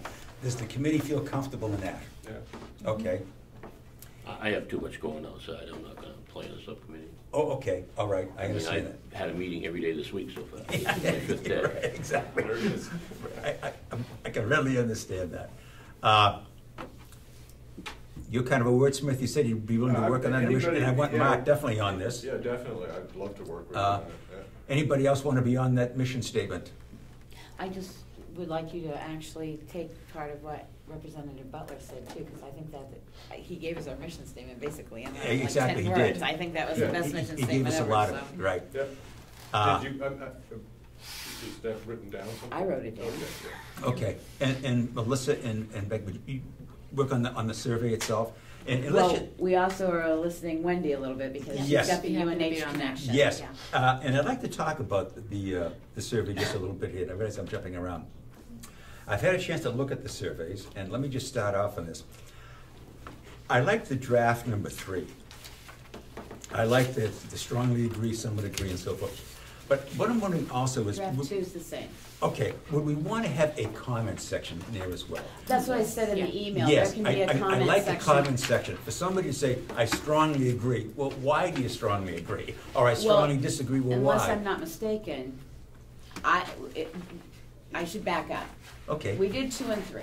Yeah. The reason I brought 2 was because my feeling is some of the questions in 3 are leading questions, and I don't want to yep, lead. yes, yeah, Susan had commented, take out the feel and the think and stuff Yes, like that. yes. But just like one of these, to what degree do you agree the county is in competition with hate? That's a leading question, and Yeah. I don't like leading yeah, questions. I'm with you. So I would like to revert back to some of the language in 2, and we kept the strongly agree, disagree. Mhm, yeah. That Yes. format I have no problem with, except I did put in a no opinion because people do have no Yeah. opinions. Yeah, Or don't know Right. as well. Yeah. So Yeah. part of it, we can work with Wendy to get it on the UNH.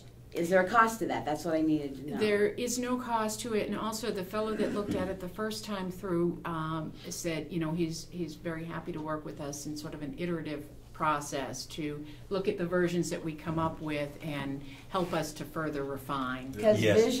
version 3 is his wordage that he gave to you, and when I read that Okay. question that he gave you, that to me is how do you? He uses the word, to what degree do you agree? That's what he uses all the time. And when you're Okay. saying you agree, that means it's a leading question. It's not what is your opinion, it's Right. what do you agree Yeah. to. So that's why I would like to use more of the verbiage in 2, which is more how do you feel, strongly feel. And I do believe they can put a comment section under each one. Yeah, and I've got two. And then The again, program comment. that the university uses is Qualtrics, and I have not used it before, but I can start to try to put some of these questions in that and see how it works. Okay, so that's the question of the committee. Do you want to go to the leading question side that says to what degree, or do you want to use words like do you feel? I'd like to use the verbiage that, as you say, is not leading at all. Yeah. I Do you don't want to feel, lead people to so- a foregone conclusion. I want them to feel that, that this is completely objective and not looking for an answer. 'Cause the And Wendy, I want to thank you very much for using UNH and Charlie. The French. second Thank part you. is that Yes. Melissa has contacted a couple, the Granite, right, at least? Yeah, Kel- independent granite, they're all the same. Same They are amount. willing to do a paper version of this, the Great, stuff in the okay. papers. Yeah, With a cover, it'll be a little bit longer, but it'll Yeah. have, I think we'll double fold it. Because I'm willing to make copies if Ken's willing to let me make a copier, because we have no budget. Ken has They been said- very, very helpful. Because that would be, what did you say? So if you insert, do it like a double-sided insert in the paper, you know, like they normally do with advertisements, flyers. Yep. 2,500 copies for it to go in the Independent, 4,000 copies for it to go in the Granite, and then an additional probably 2,500 if we wanted it in the Meredith News to reach Molten Borough Sandwich, that side. And Conway Daily Sun will work with us depending on what we can get proof from the Granite. But we were saying when Melissa and I had talked, not only put the paper in there, but have a phone number of which if they didn't want to mail it, they could call somebody and say, this is what I think of your survey, and somebody, probably me or whoever, Okay, all can right. accept that phone call, write it down. Put the web address, so if they link, want to yeah. go to the web, Yes, and yeah, put a yeah, I like cover, that. I a like the little website. cover of, you know, Yeah. this is to help us determine Yeah. the feelings of Carroll County taxpayers in Yeah. regard to Carroll County lands. Let me just jump in here for a second. Hold the thought, Representative. Ken, could we get this survey on the county website? Yeah. Great. So people say, go to the county website or, yeah, And that'd be great. And the Thank only you. other Yeah. thing we were thinking is if Yep. people wanted to, and I'll be willing to do it, I'm sure Melissa too, because we have contacts, is to call the town halls and ask if we could put a collection box in the town hall. So if somebody wanted to take their flyer out of their newspaper and not have to pay to mail it, Yeah, they yeah. could put it in Yeah, the town yeah. halls. And usually the town halls are Yeah, pretty and amenable let's about let's that. keep it simple. Libraries, Yes, and then we just have yeah. to do the collection. And the website would be perfect, though, if they could do it on. But that. a lot of That's- the elderly don't have the Yes. website, and a lot of people don't Yeah. have access, so Rep- that would be 3 other mechanisms we could get Yes. collection back without having people Yeah. have to mail it in. I'm a big believer in the KISS principle. Representative Butler, you had a comment. In terms of duplication, I think you should at least think about that. Okay, You know, that's you could fine, I have can do that. one person who's either pro or con, do 10 Yes, surveys. yeah. Yes. So I don't know how you control that, but you may want to think about how do you control, you know, people could voluntarily. put Ballot their names stuffing, on yeah. them. Yeah, That might be yeah. possible. That's a And, good point. Rather than do you feel, feelings are Yep. nebulous things. I would say, do you think? Thank you, yeah, Yes. It will be more Yes. we can do that too. Yep, yep. Well, the latest copy says, to what degree do you agree? Yeah, that's a leading question. Yeah, yeah. yeah. But do you think the county should participate in wind Yeah. power Yeah. or Right. solar power? That can all be Yeah. amended, no Yeah. problem. Susan, go ahead. I would like to suggest that the people in Chatham don't know as much about the county farm as the people in Ossipee. And I would like to suggest that the no opinion or don't know, or somehow there's a statement that goes with the directions. That, have you ever been to the county farm, or do you have an interest in coming to an event at the county farm? Something that would, I don't want to say disallow, but if people have never been here and they've never paid attention and they don't know anything about the county farm, should that survey weigh as much as the survey of the woman who lives down the street here? I think you should. Actually, Mr. Spencer said instead of saying no opinion, say unsure. Yeah. That would be, give us more information about how much more we need to educate. But yes, we were planning on putting a paragraph to the top about. And I wonder, in all of the, Yeah, the just the basics. questions about, we might Just the trying basics, to make it 890 a bit acres shorter and give them more space to write comments, but to what degree do you support county land being used to utilize? And and tighten that up a little bit. Oh, maybe. I can make it smaller print and everything. I No, just not made it- smaller for us old people, but tighter, so that instead of wind and solar, to combine and call it energy, and then there's a space for comments, or food, or food processing, just so it gets to be a smaller. The folks we're surveying it's everybody, right? It's not just the farmers, it's right. every person that The has. 47,000 plus people who live in Carroll County. Exactly. I think it just makes sense to try to tighten it up a little bit, to give more space Yeah. for comment. Another quick, if I can just jump in here for a second. As most of us know, we have a lot of second homeowners in Carroll County as well. And would we want to, and they pay their taxes, they pay their county taxes to everybody else. You wanna say taxpayer, Carroll County? I'm just wondering if we want to have one question here basically says, are you a year-round resident? And recognize we're treating everybody equal, but I think it might help to know, just to some extent, who it is we're dealing with here. There are some questions, one of the things that was attached with the comments that Charlie French sent is some samples of master plan surveys. Yeah. And one of those questions is, do you lease, do you own your own home, those sorts of things Yeah. that you can Yeah. begin to get at who are the people Exactly. that are answering the survey. Exactly. Frank, you would have commented. Isn't that your first question? Are you a resident of Carroll County? Well, we could actually take that out, saying answering Yeah. this survey, could you please indicate, but Yeah. that's the question, But is if a I- resident or yeah. is it a taxpayer? If like I you said? answer, I'm a resident of Carroll County, that should tell that I'm a resident. I think it's more important to get the residents' opinion than it is the vacationers. The second homeowners. is And paying residents taxes. may not be owners, Well, too. Yeah. That's- Yeah, Yeah. that's true. If your Yeah. delegation is looking at these results, they're gonna care more about somebody that votes. Exactly. Ken. Can we go back to the copies again? Sure. I heard like 6,000 copies, is that? That's what she said. We stuffed the papers. Yeah, well, You must have a cost per copy. we're not gonna do 6,000. Well, okay, So- we won't do 6,000 at the county, how's that? I can give you, yeah, we have a cost, so,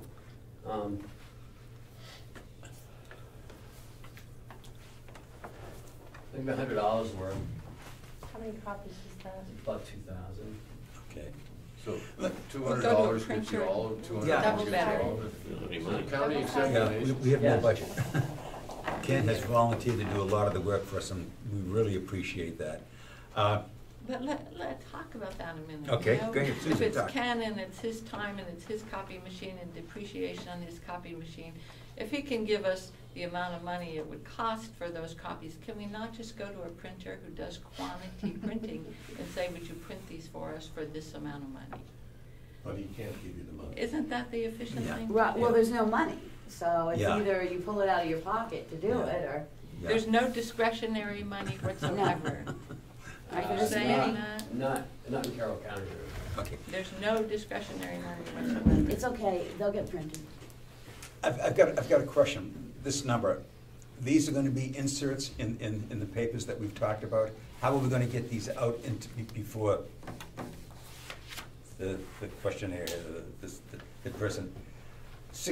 How are these 6,000 going to be distributed? Out of the store?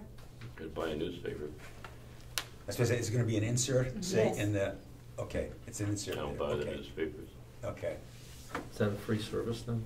Well, Melissa's gonna follow along with this with a newspaper article that'll have the website in it. Okay, yeah. We can put it on the county, Yeah, contact all local. we can put posters up in every town hall, I mean, Okay, it's gonna be okay. legwork, but. Yeah, okay, all right. And that should be, or we should really consider about, because unfortunately what I see a lot when I go to the post office is you pull the stuff out of your post office box because it's stuffed with flyers, and then I see the recycling bin overflowing with all those inserts, and I see a lot of people do that with their newspaper too. Yeah. So I'm not necessarily speaking against the idea of inserting it. I'm just Yeah. wondering how effective after I've given it some more thought, wondering how effective it would be. Let It's me very just- generous of yeah. the paper to offer that to us, Yes, it is. because it normally costs something, Yeah, but as a exactly. public service, Yeah, they were yeah. willing, but. The personal experience, a number of years back, when I chaired the Albany Planning Board, we had to basically rewrite our master plan. By state statute, you've got to do that every 10 years. And we had a lot of thought as to just how we wanted to proceed. How did we want to get public input on this? And we immediately said we didn't want to have public hearings because, first of all, nobody shows up at them. And the few people that do have an axe to grind, they've got their own agenda and this is the way it's going to be. And how do you basically disallow 10 people when there are 700 people in town who haven't been heard from? So what we decided to do was to do a survey. And that was a big step in itself. I mean, we got the North Country Council involved in this. We ran several sample surveys by them, and like you, Becky, these cannot be leading questions. You cannot lead people to the result they answer you want. We finally came up with a survey. We mailed out almost 1,200 of them. We got 200 back, and we were just crushed at how few. But the woman who's the head of Planet North Country Council said, "You did great. You did great. If you got a 20% return, stand up and take a bow." So we said, okay. So I think that, in sending these out, there are roughly 47,000 residents in Carroll County. But if we only get 400 or 500 back, we're doing really well. Right. And no one can question the fact that we are now basing our decisions on those who responded to the survey. So I'm just putting that basically on the floor for discussion. So I agree with the survey. I think this is the only way we should go, but I readily understand all the work that's going to be involved in doing this. The ones And I that appreciate go- you willing to do If we it. continue to go with the paper, though, the ones in the paper will have to be numbered, and that's the way you keep track of that. Okay. Computer-wise, when they Yeah. come in on the website, you automatically have a count Yeah, number. okay. So you will know how many, but I think, could we lead with an article and say in next week's paper, if we can get them done, could we lead with one article one week and then say, in next week's paper, Yeah, and in next week's paper have it? It's gonna take a couple weeks Yeah. to set it up, I'm sure. We're running out of time here, and I'd like to move on to the mission. So I'll leave this in your capable hands here to work on the survey. But I'd like to talk about the mission statement a little bit with the time we've got left. Could I just throw one Sure, more thing out on the survey? You go, 'Cause you get the last word. It's a little bit in my, it's not a crop.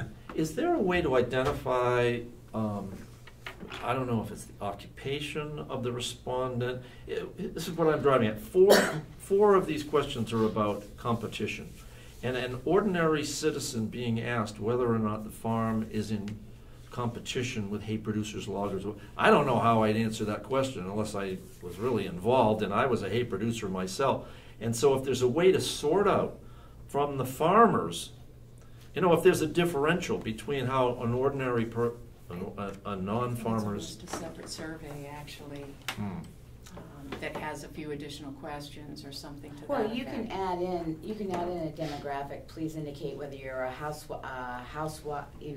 stay-at-home person, a farmer, a logger, occupation. Does your household depend to any degree on agricultural income? Yeah. Yeah, but that's a good question. I But think. again, the reason that was asked was because, believe it or not, people I was talking to the other day have nothing to do with farms, and said the county farm could produce so much more food for our county, for our food pantries than our farmers can. Because the farmers are trying to make their own living. They're looking at the county producing for the food pantries. Right. So that's why I think if they're farmers, they're gonna say yes or no, you're in competition with me in the comment section. But if we wanna put it more demographics in, the thing of it is, you're trying to keep it to a double-sided Yeah. sheet of paper and I Yeah. can narrow it down. Yeah. Well, I'm sorry. Go ahead. Go ahead. If the argument against doing this is going to be is that there is in competition, the question I would ask, so they look at the thing and go, okay, well, 16% of these people, part of their income is derived from agriculture. Yeah. Yeah, I think what we're saying is there any way that we can quantify a profile to some extent, the person filling out the survey? And the other thing is in the questions, and I think Mark has hit this, we are assuming that the person filling the survey out has far more knowledge of the county farm, the county lands, than they may. And that may distort to some extent their answer. We're asking them questions that they don't have a clue. What is, I mean, you know, does the county farm compete with other hay producers? I mean, I don't know. How do I know with it? But, you know, I take that as a positive, saying then we need to explain what the county does. Yes. Because this is the discord too, Yeah, that exactly. some of the people don't know. Right, and so is there a way that we can use this as an educational format as well? I mean, I don't know. We don't want to end up with a 5 or 6 page survey. No one will ever fill it out. They won't take the time. But certainly that's you know, that's a, but I like the survey. I love the survey. We're getting information and input. But I think we just want to have expectations here that we may be asking a lot of questions that people just don't have a clue what that's You would hope they would put in a not sure, but. Yeah. Yeah. Well, You'll never get them specific enough. I think it's very Right. generic. I like the survey. Yep. I think if someone turns around and doesn't have any idea of hay production, I would trust that they would, no opinion. Okay, Sure. and we're going to be adding no opinion to it. It's here. well, actually, no opinions Oh, that's here, right. but That's right. Yes, yes. Mr. Yeah. Spencer said that we ought to change that to unsure. That indicates they don't have Right. knowledge, or they That's don't. Yeah, fine. It yeah, does yeah, give okay. the Well, opportunity, use the but- wording, yeah.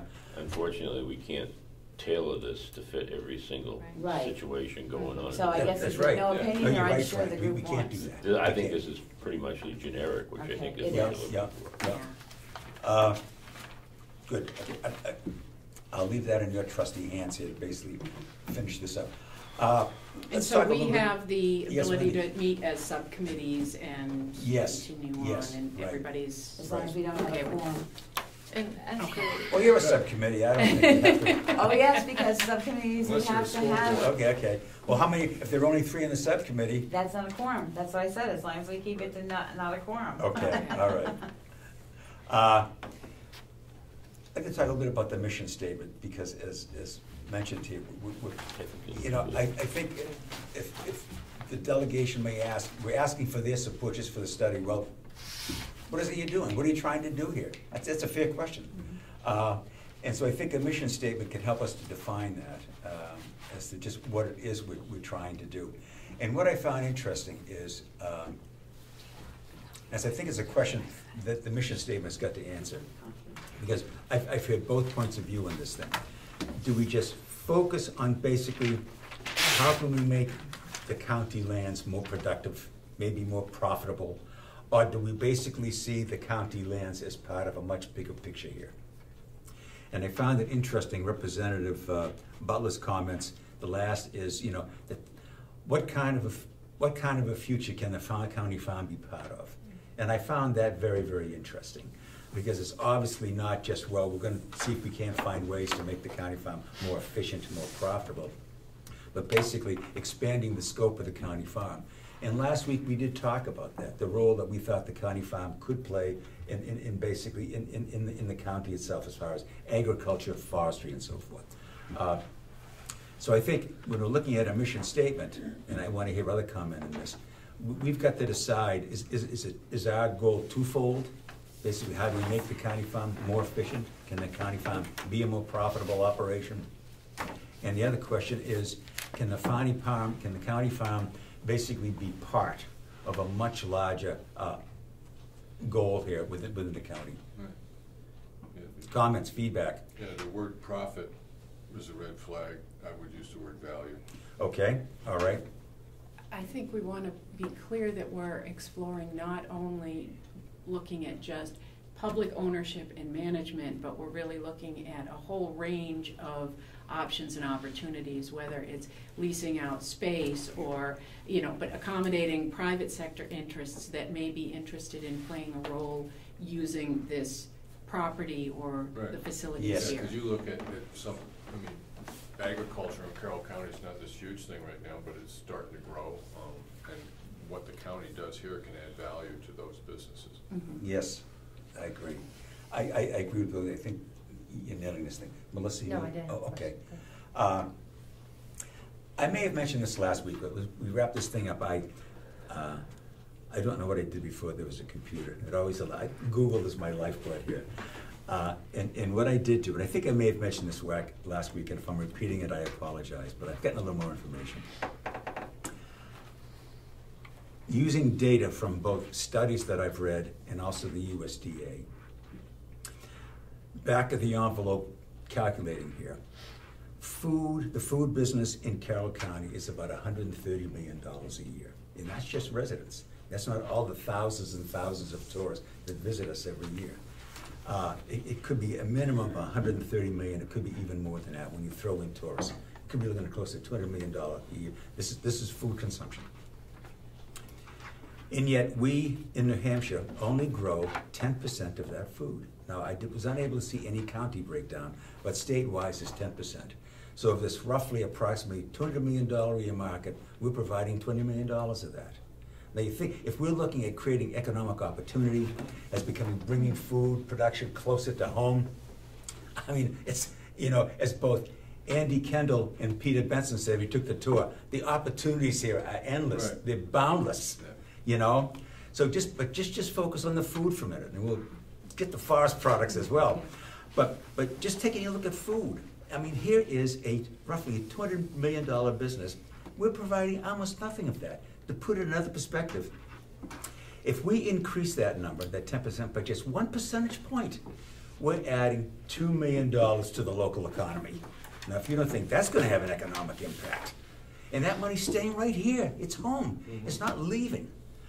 So, I mean, and I think that's part of the picture, that's part of the bigger picture we've got to create when we talk about not only agriculture in Carroll County, but the possible role that the farm could play. And so there's a lot here. Well, I just, you know, expanding on that point, I read this to Susan earlier in the 2014 county report from the House of Corrections, that the statement they had in their report was, in 2014, inmates put in over 7,000 man-hours on the farm. The farm program is very important for our inmates, as it gets them out of the building and gives them a sense of purpose. While on the farm, the inmates learn how to work with a boss who holds them accountable for their actions. The inmates get hands-on training from the farm staff, and they learn life skills that hopefully will help them succeed upon release. Almost 90% of the inmates that go through the county jail are going to return to our communities. So that's another piece that is part of this whole. And Susan had brought that up earlier as well, Frank. We got to look at the bigger picture here. And so what this may mean is, and I'll leave it to the subcommittee here on the mission statement to look at this, but I would hate to see us speaking just to me get so focused on just the county farm, that the dollars, the value of the county farm, and lose sight of the fact that it is part of a much bigger entity, and what's the role that it plays in all of this. So I'll leave that up to you and others. That's a big order, actually, because I'm sure you're up to it. Narrowing something down to about it's not going to be one word or one sentence. Right, yes. Well, when you use the word value instead of cost, that's all encompassing. Yeah. The value of the Carroll County lands, conflict. Well, and opportunities, in other words. Right. You know, they can be considered buzzwords, but they are because they work. But you know, go ahead. The thing is, do we want to start to frame to change the discussion using Representative Comeau's the olive branch here? I always throw out this Albert Einstein is quoted as saying, one definition of insanity is to keep doing something the same way and expecting a different result. We want a different result here. We want a different result that the delegation will accept, that the commissioners are happy with, and also a different result that the county feels, okay, we're in pace with a changing world. We're in step with that changing world. And we have to remember, on average, food travels 1,500 miles from where it's grown to our plate. Most of our food comes from California, which is in the middle of a 4-year drought. We've got some problems here, and we can begin to change the whole dynamics of the local economy. And I think we should always be keeping that at least in the back of our minds.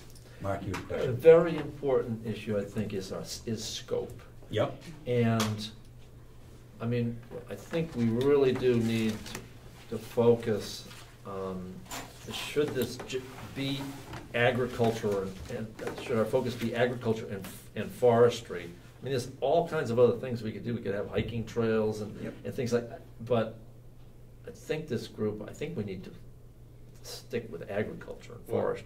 Well, is forestry part of agriculture? I think it actually is included in the term agriculture and forestry.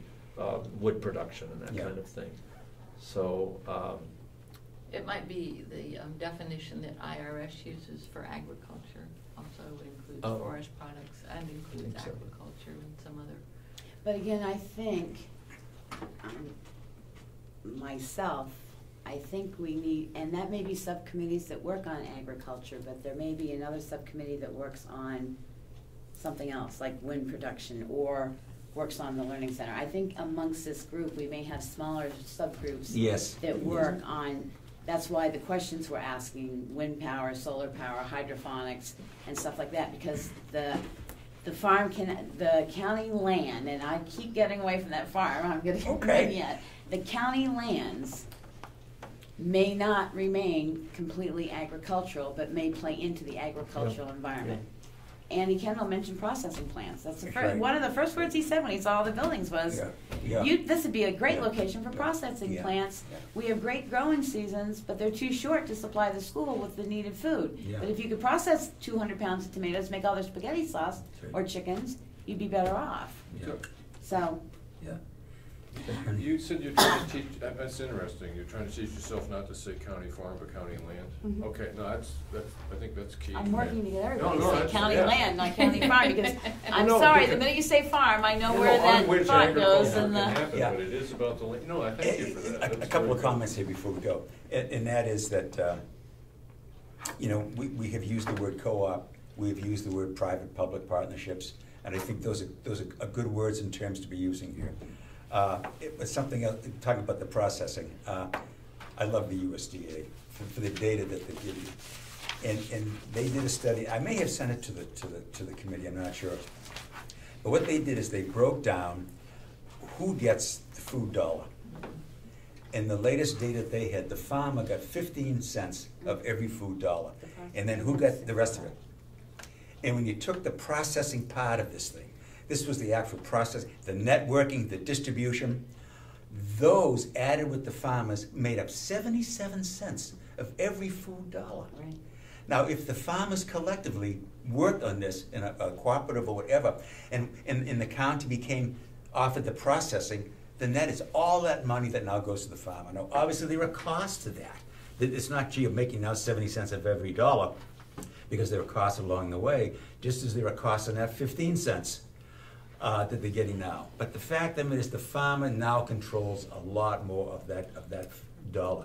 And that money is all local. It stays here.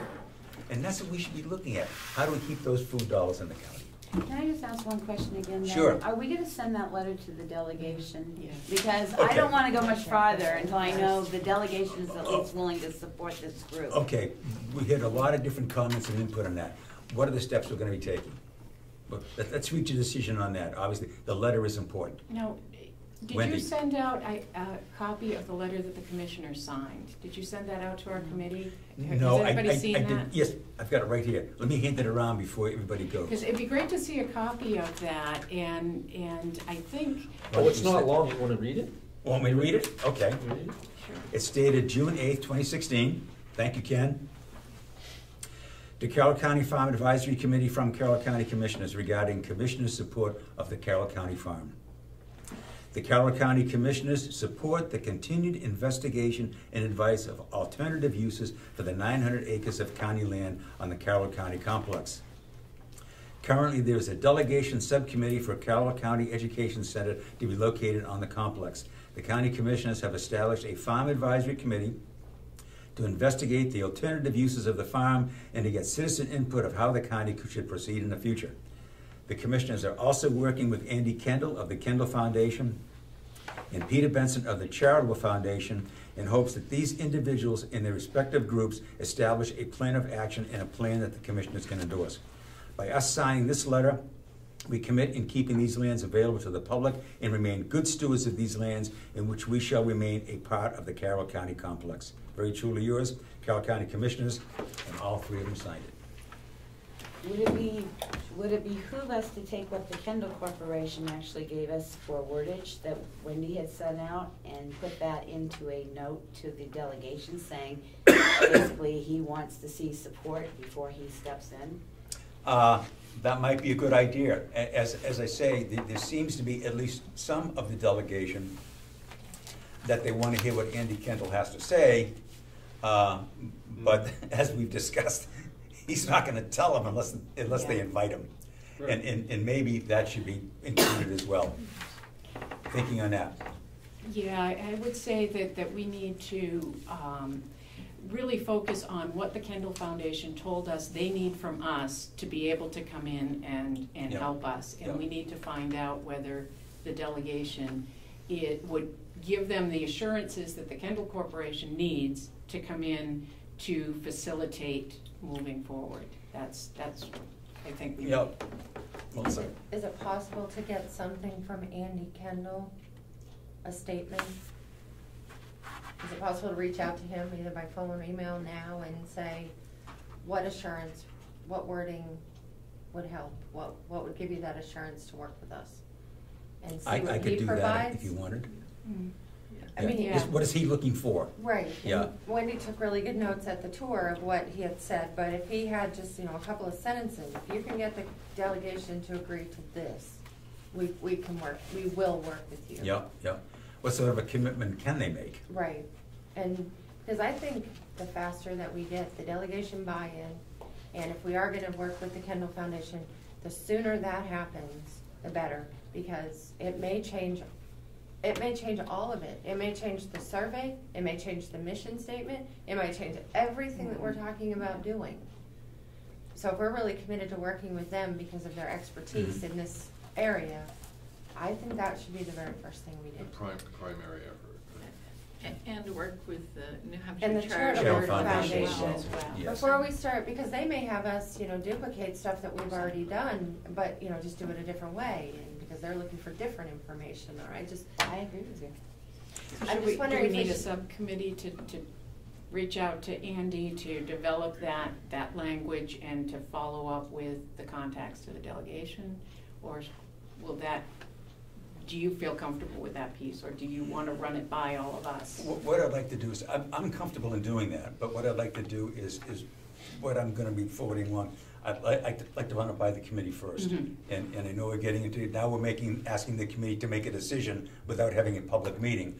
But time is fleeting here, and basically, we're not asking to make a big decision, but just, this is where we are, this is what we've done to date, and what would you be looking for from the delegation to basically decide? Well, I can say, I'm gonna do it. I will make a motion that you will develop the language after contacting Andy Kendall to be sent to the chairman of the delegation. Okay, But you will pass it to all committee members for comment only, not for a yes or no, but for review and comments, just like they do at the delegation. They send out, they don't discuss it, they don't vote on it, but we're allowed you to send our comments. Whether you accept those comments or not, I'm making the motion that you have the power to determine whether those comments are pertinent or okay. not. Is there a second to that motion? Second.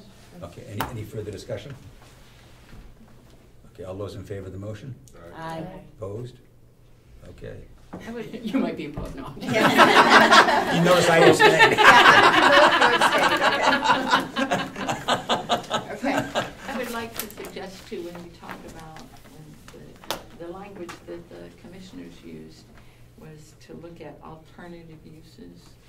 I would like to somehow or another put in there current and alternative uses, or Yes. the efficient current use, or something like that, so that. Let me just read that again, Susan. Yeah. It says, to establish a farm advisory committee to investigate alternative uses of the farm and to get citizen input of how the county should proceed in the future. So if it just said the current use and alternative uses. Yep, yep, Or yep. alternative uses and current.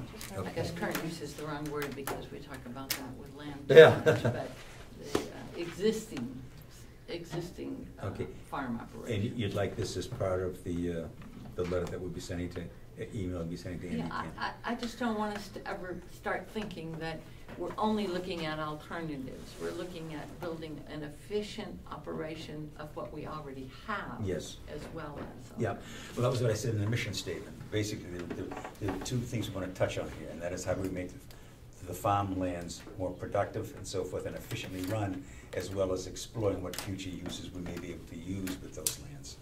Okay. I'm ready to go home. What deadline are you gonna put on her for Okay, response? yes. I would, moving No, on. I'm looking for response and stuff, because there's no Yes. point in scheduling another meeting if the delegation's not gonna support the committee. Yeah, In my book. Yeah. Well, and are we gonna do, we talked about sending something to Representative Umberger, asking her to send that out. I guess we'd wanna know, a deadline for sending that out, but then we also talked about follow-up with phone calls to just talk about, So we need a timeline. yeah, timeline. Because there's no point in scheduling another meeting, because if the delegation is not gonna support this group, the Kendall organization is not gonna come in. Well, I That's think, right. still gathering public input, what do you feel about the farm Well, and the that- future uses, I think that's still worthwhile to pursue. But to go beyond that, Right. where it's sort of done in I the mean, water. It could force the delegation to listen to Kendall if they refuse once. The, If we go ahead with the survey, we could have data enough to say that the county taxpayer wants X number this. of people. Right. from That's the an community. interesting point, and I'd like to just expand on that a little bit. And I don't know, again, I'd be very interested in Representative Comeau's. We do the survey, and we find out that there is broad support for the county farm in the efforts of this committee. And we take it back to the delegation and say, look, you were completely out of step here with the people that you represent. Votes. Yeah, Now, they're not saying you've got to sign into anything this committee wants, but they want you to support that study. These are our tax dollars at work. Do you think that might get their attention? Okay. So let's focus on the survey. It's all part of the thing, but we're gonna be working on the mission statement as well, because we need that as well. But you're gonna send something to the delegation to get the support first. Well, No. I'd do it through the commission. Yeah, indicating that we are, but we've got to mention the survey. We've got to dangle that carrot out there, that there is going to be a survey going out. But I think we all realize that, okay, it's going to be several weeks before we get the survey out there, and then it's going to be several weeks to get it back, and now all of a sudden we're in August. And we've lost that time. I think maybe to some extent we've got to take a leap of faith here, and we've got to indicate we're going to continue to work, we're going to work on the survey and the mission statement, and basically, hopefully, to coalesce all of this together so that when we present it to the delegation, either through a lot of emails or whatever, that, look, this is where we are. We're at a point now that... If they're having a regular meeting in August, Yes. we have to survey results back. Oh, I hope we do. This is an assumption. Okay. But what I'm Like saying what is, I in Yes. between time, are we going to get them to do like we asked the commissioners and sign Yes. off on something? Yes, that- I think we should. You're right, I agree. What you're going to say. Ken has run into a problem with that, so I think it's gonna have to be maybe individually. Yes, Melissa? Okay, so are we sending it through the commissioners or no? To the delegation? Yes. Yes, I guess that's the decision we've made. It's a recommendation. Is- Yeah. Yeah. Are you- I think we got consensus. Yeah, Yeah. there was a consensus, yeah. But is the county administrator agreeable to putting that forth to the commissioners? I mean, I'll ask them, but I don't think it's a good idea. But it's up to you. I mean, if you guys wanna do that, fine. Yeah. Okay. I mean have- strategically. You gotta get us back, I'm confused. Melissa's got the floor. Yeah, Melissa. That's Can what I'm I- saying. I'm Okay, confused. so absent from the commissioners' participation, so today's the 17th. Yeah. So would it be possible to have something to present to, after reaching out to the Kendall Foundation, asking him for the wording that he needs from that, that statement of support, and also maybe finding out a timeline for when he might be able to work with us. It'll get us in the schedule. So on the 17th is today, so would it be possible to have that for the commissioners meeting on the 29th of June? On the 29th. I This think- is the letter to the delegation. Yes. Yeah. Almost 2 weeks. Yeah, I know. yeah.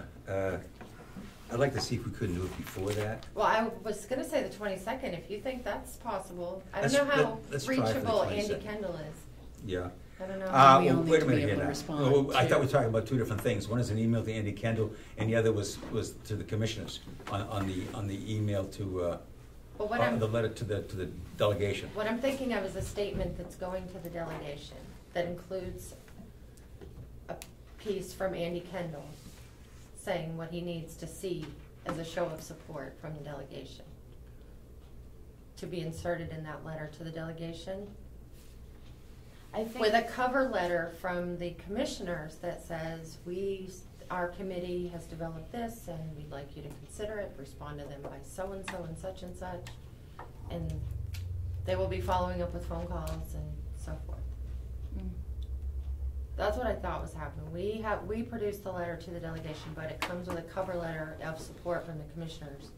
That's a good way that to do it, that bridge. keeps Good. everybody in the loop. The Yeah. bridge. And then, Mhm. if you think all that can happen by the 22nd, to come to a commissioners meeting and say, this is the letter that we need for you to send to the delegation on our behalf. Because I think Wendy has most of the wording down, so even if you sent that back to Andy Kendall, because, Why don't you send that again to me, please, Wendy? I think I've got it, but I'd rather get it twice than think I've got it. and say, is this enough to Yeah. show our support, or would you add something else with it? Yeah, And if the commissioners don't sign off on it, it could, and also this needs to be reviewed by all of us before the 22nd. exactly. And if they don't agree to attach something to it, that they're not ready to commit to that cooperation, then we could send it ourselves on the 23rd, Okay. out to the delegation, or to the delegation chair at least.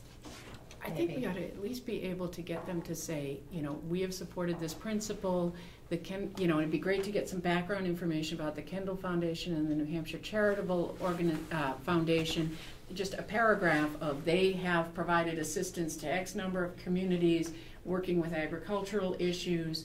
We see this as a great opportunity to get a broader perspective, something like that. And from the Kendall organization, this is the statement that This they is the would like statement to that they see need from all of the interested parties. to proceed To in proceed. any assistance. Yeah. Representative Comeau, you got a comment?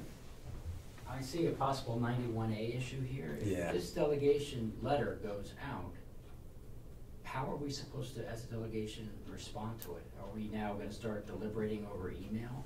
I would think Well, that they should get, this should be done Representative in Butler, public. if she Yeah. said that if Chairman Umberger felt it warranted action, that she would call a meeting. Yeah. Okay, but it sounded like you were gonna put the letter out to the delegation and not have a meeting. So maybe just to the chair and let her To decide the how to distribute chair it, and let or her what how to to do. distribute it. Let that fall on Yeah. her. And Ask then her how to Commission. distribute it. A question. Do you think that this could be an important enough issue that the delegation might call for a special meeting to discuss this issue alone? No, she will not. She will not. Okay. I talked to her, the next meeting is scheduled for June 25th. July 25th. And that's the earliest that she'd be willing Yes. to meet to She's discuss only it? doing one meeting, so. Okay. And Do you have any and more? that's to review the quarterly. Yes. And to Okay. get Okay. the auditors are coming to give Yeah. you guys a presentation on Yeah. For the 2015. So if I understand all this correctly, because I agree, the 91 issue, right to know, is troublesome to me as well. But the July 25th timeline here is going to be very difficult for this committee to work around. It's going to be very difficult for this committee to work So we around. lose a month. Well, It but is that's one. the point. Our update in August then to anybody is we were unable to proceed forward because we did not have the support. Yeah. Yep. And this is how far we've proceeded on our own. This is what we've done. But if they want the Kendall organization in here, they're gonna have to show Yeah. support, Yeah. so. Or New Hampshire Charter, And Yeah. those together. Well, Yes. If each member sends it to me, as opposed to like their comments to the letter, it's the same as the RFPs. It's just a comment that. Yeah, you're not sending it amongst yourselves, you're sending it back with your comments. But I still think it's a good idea to use the existing structure of going through the chair. Yeah. The chair will just, Yeah. let her decide how. That's how to right. code If it. she feels it's warranted enough to call a meeting, she'll call a meeting. Yes.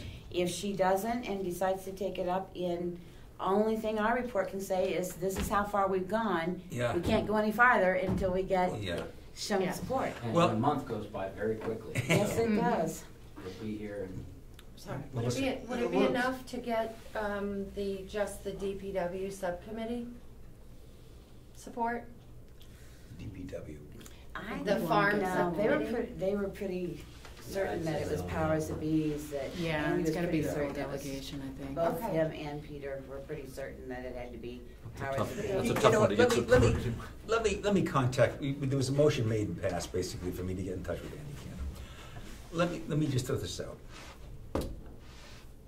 I think we should just test him on this. He has said publicly, and by publicly, I mean at that tour, that they did not want to come to a party in which basically everybody was throwing snowballs at each other. And I can readily understand that. But maybe if he understands that we have a dedicated committee here that is rolled up its sleeves and is willing to do a lot of work, and that we'd be willing to take the risk to wait till the delegation made that decision. But how firmly is he tied to his earlier statement? In other words, if we could convince him to come here, would he be willing to do it? But then that defeats the thing that the delegation is saying, well, You got him see, here with we no didn't problem. have to make that decision, he Right. came anyway. I think we need their I support. think we need Yeah. their At least that support. much. Yep, Right from the Because beginning? why are we gonna spend hundreds of hours only to find out Yeah, that yeah. it's, you know. I mean, I think we we're hitting a roadblock with them right now. Yeah. And what happens with this roadblock is gonna tell us a lot. I mean, we can proceed with our mission statements, we can proceed with the survey, yeah. and the survey may be enough to sway it at the August meeting, if Exactly. nothing else. And and I think that's important. I think that even though there is now a big question mark over what we as a committee are doing, I think to some extent we ought to, damn the torpedoes full speed ahead. I think we should continue to work on the survey to get that out. I think we should continue to work on the mission statement. And if nothing else, we've got that. And if the delegation decides in August we're not gonna do this after making these presentations, they're the ones that are gonna have to live with it with the November election coming up. But again, with the letter going to them from saying, we need this in order to get the Kendall organization here. Exactly. So then in August, if we have this data and they still haven't signed on, then we say, well, the Kendall organization won't come in because there's no support. That's Yeah. right, that's right. Melissa, Has the legislative session closed? was it June 30th?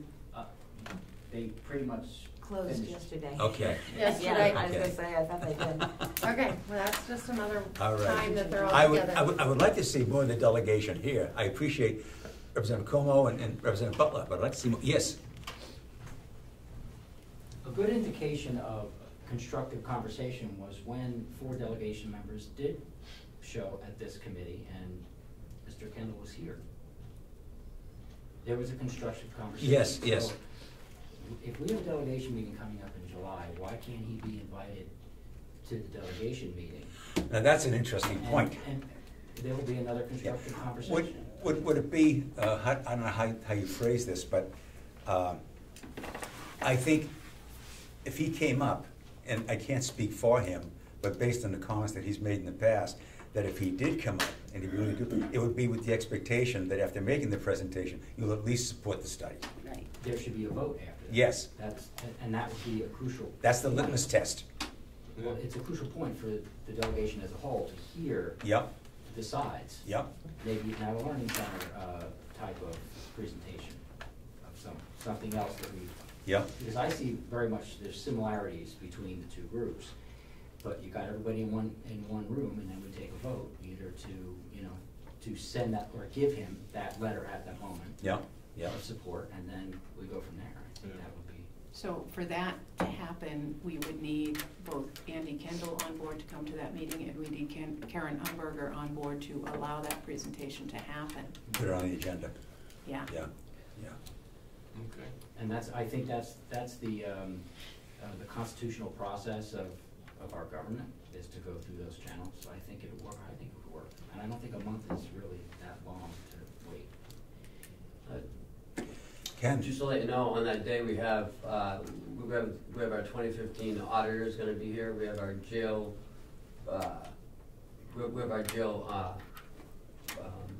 guess he's the programming specialist.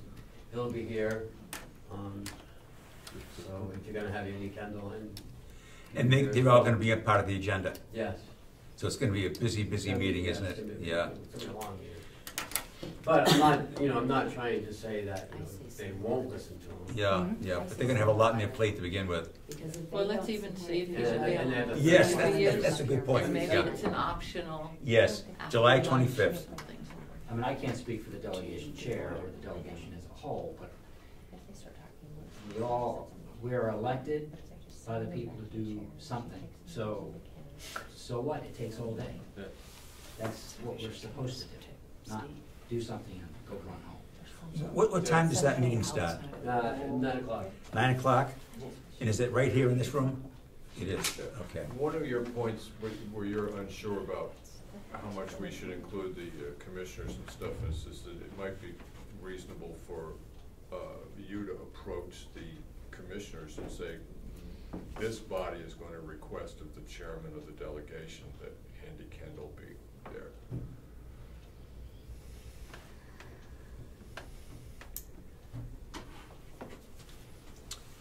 If it's a full schedule, and if the animosity that's been possibly exists is there, right?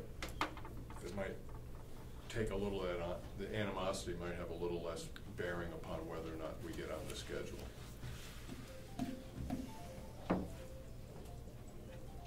Okay. Melissa?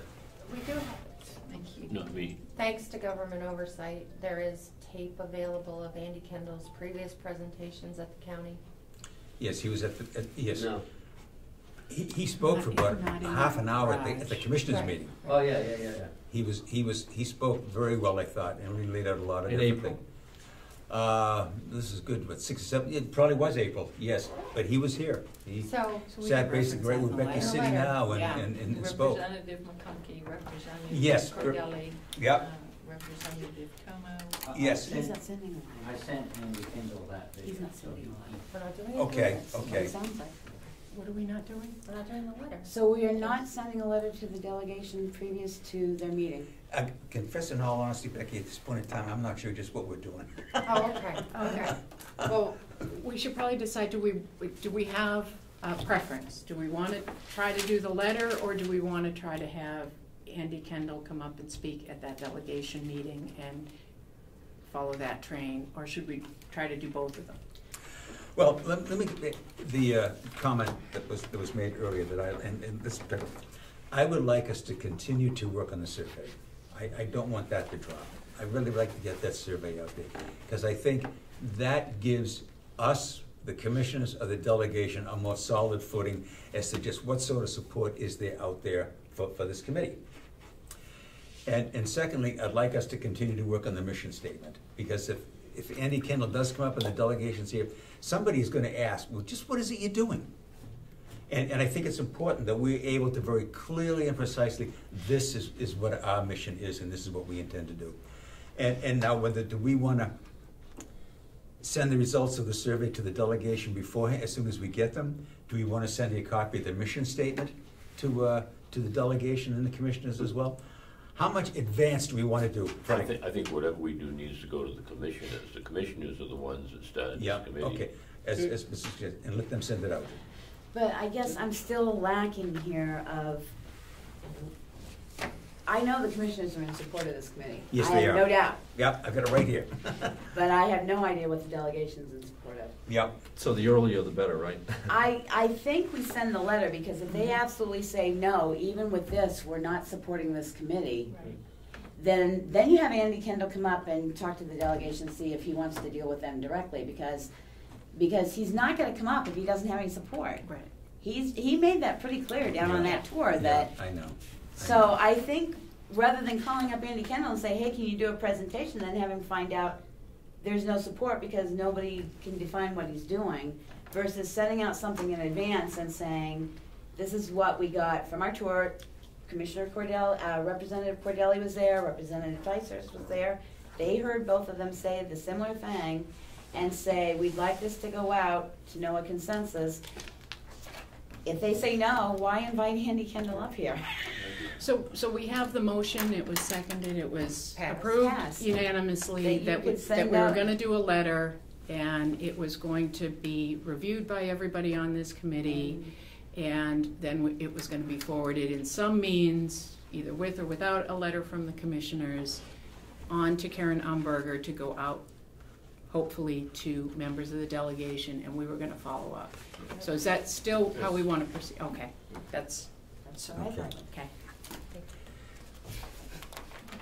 And the point was made to send that letter to the commissioners. In other words, have the commissioners send it out to the delegation. By next And on week. record that. With the cover letter. Ken himself has some reservations, but the committee feels. By next week. Yeah, by next week. That was about the time frame. That's Yeah, what, Well, we were looking at 22nd or 29th. right, the for 22nd or commissioners' 29th for meetings. the commissioners meeting. Yes.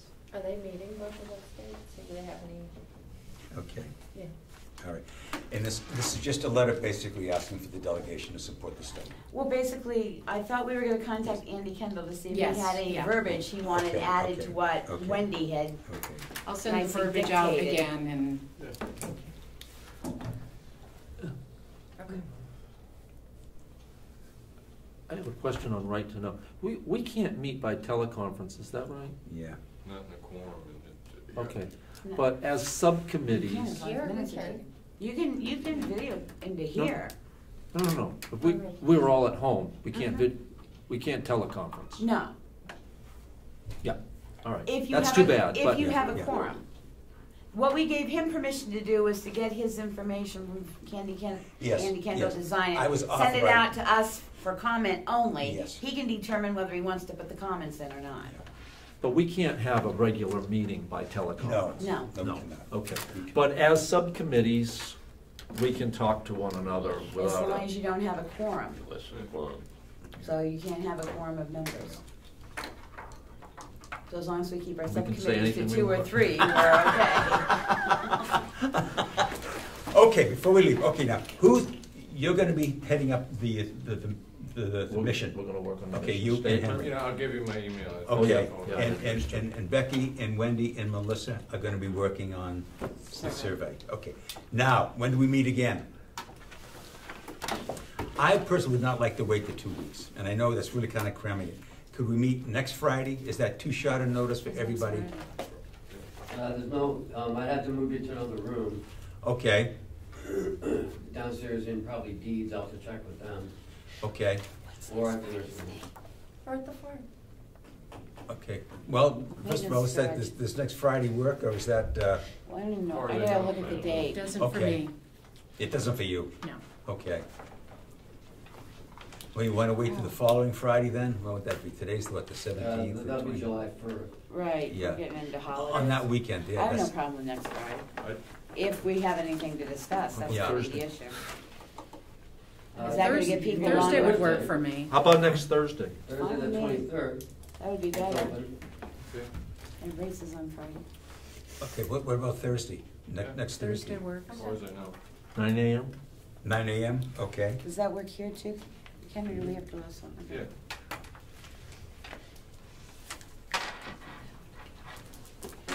That's the 23rd. He said- Okay. As long as you're out by 1. Okay. That's good to have that. Make it 12:30. Let's start it now.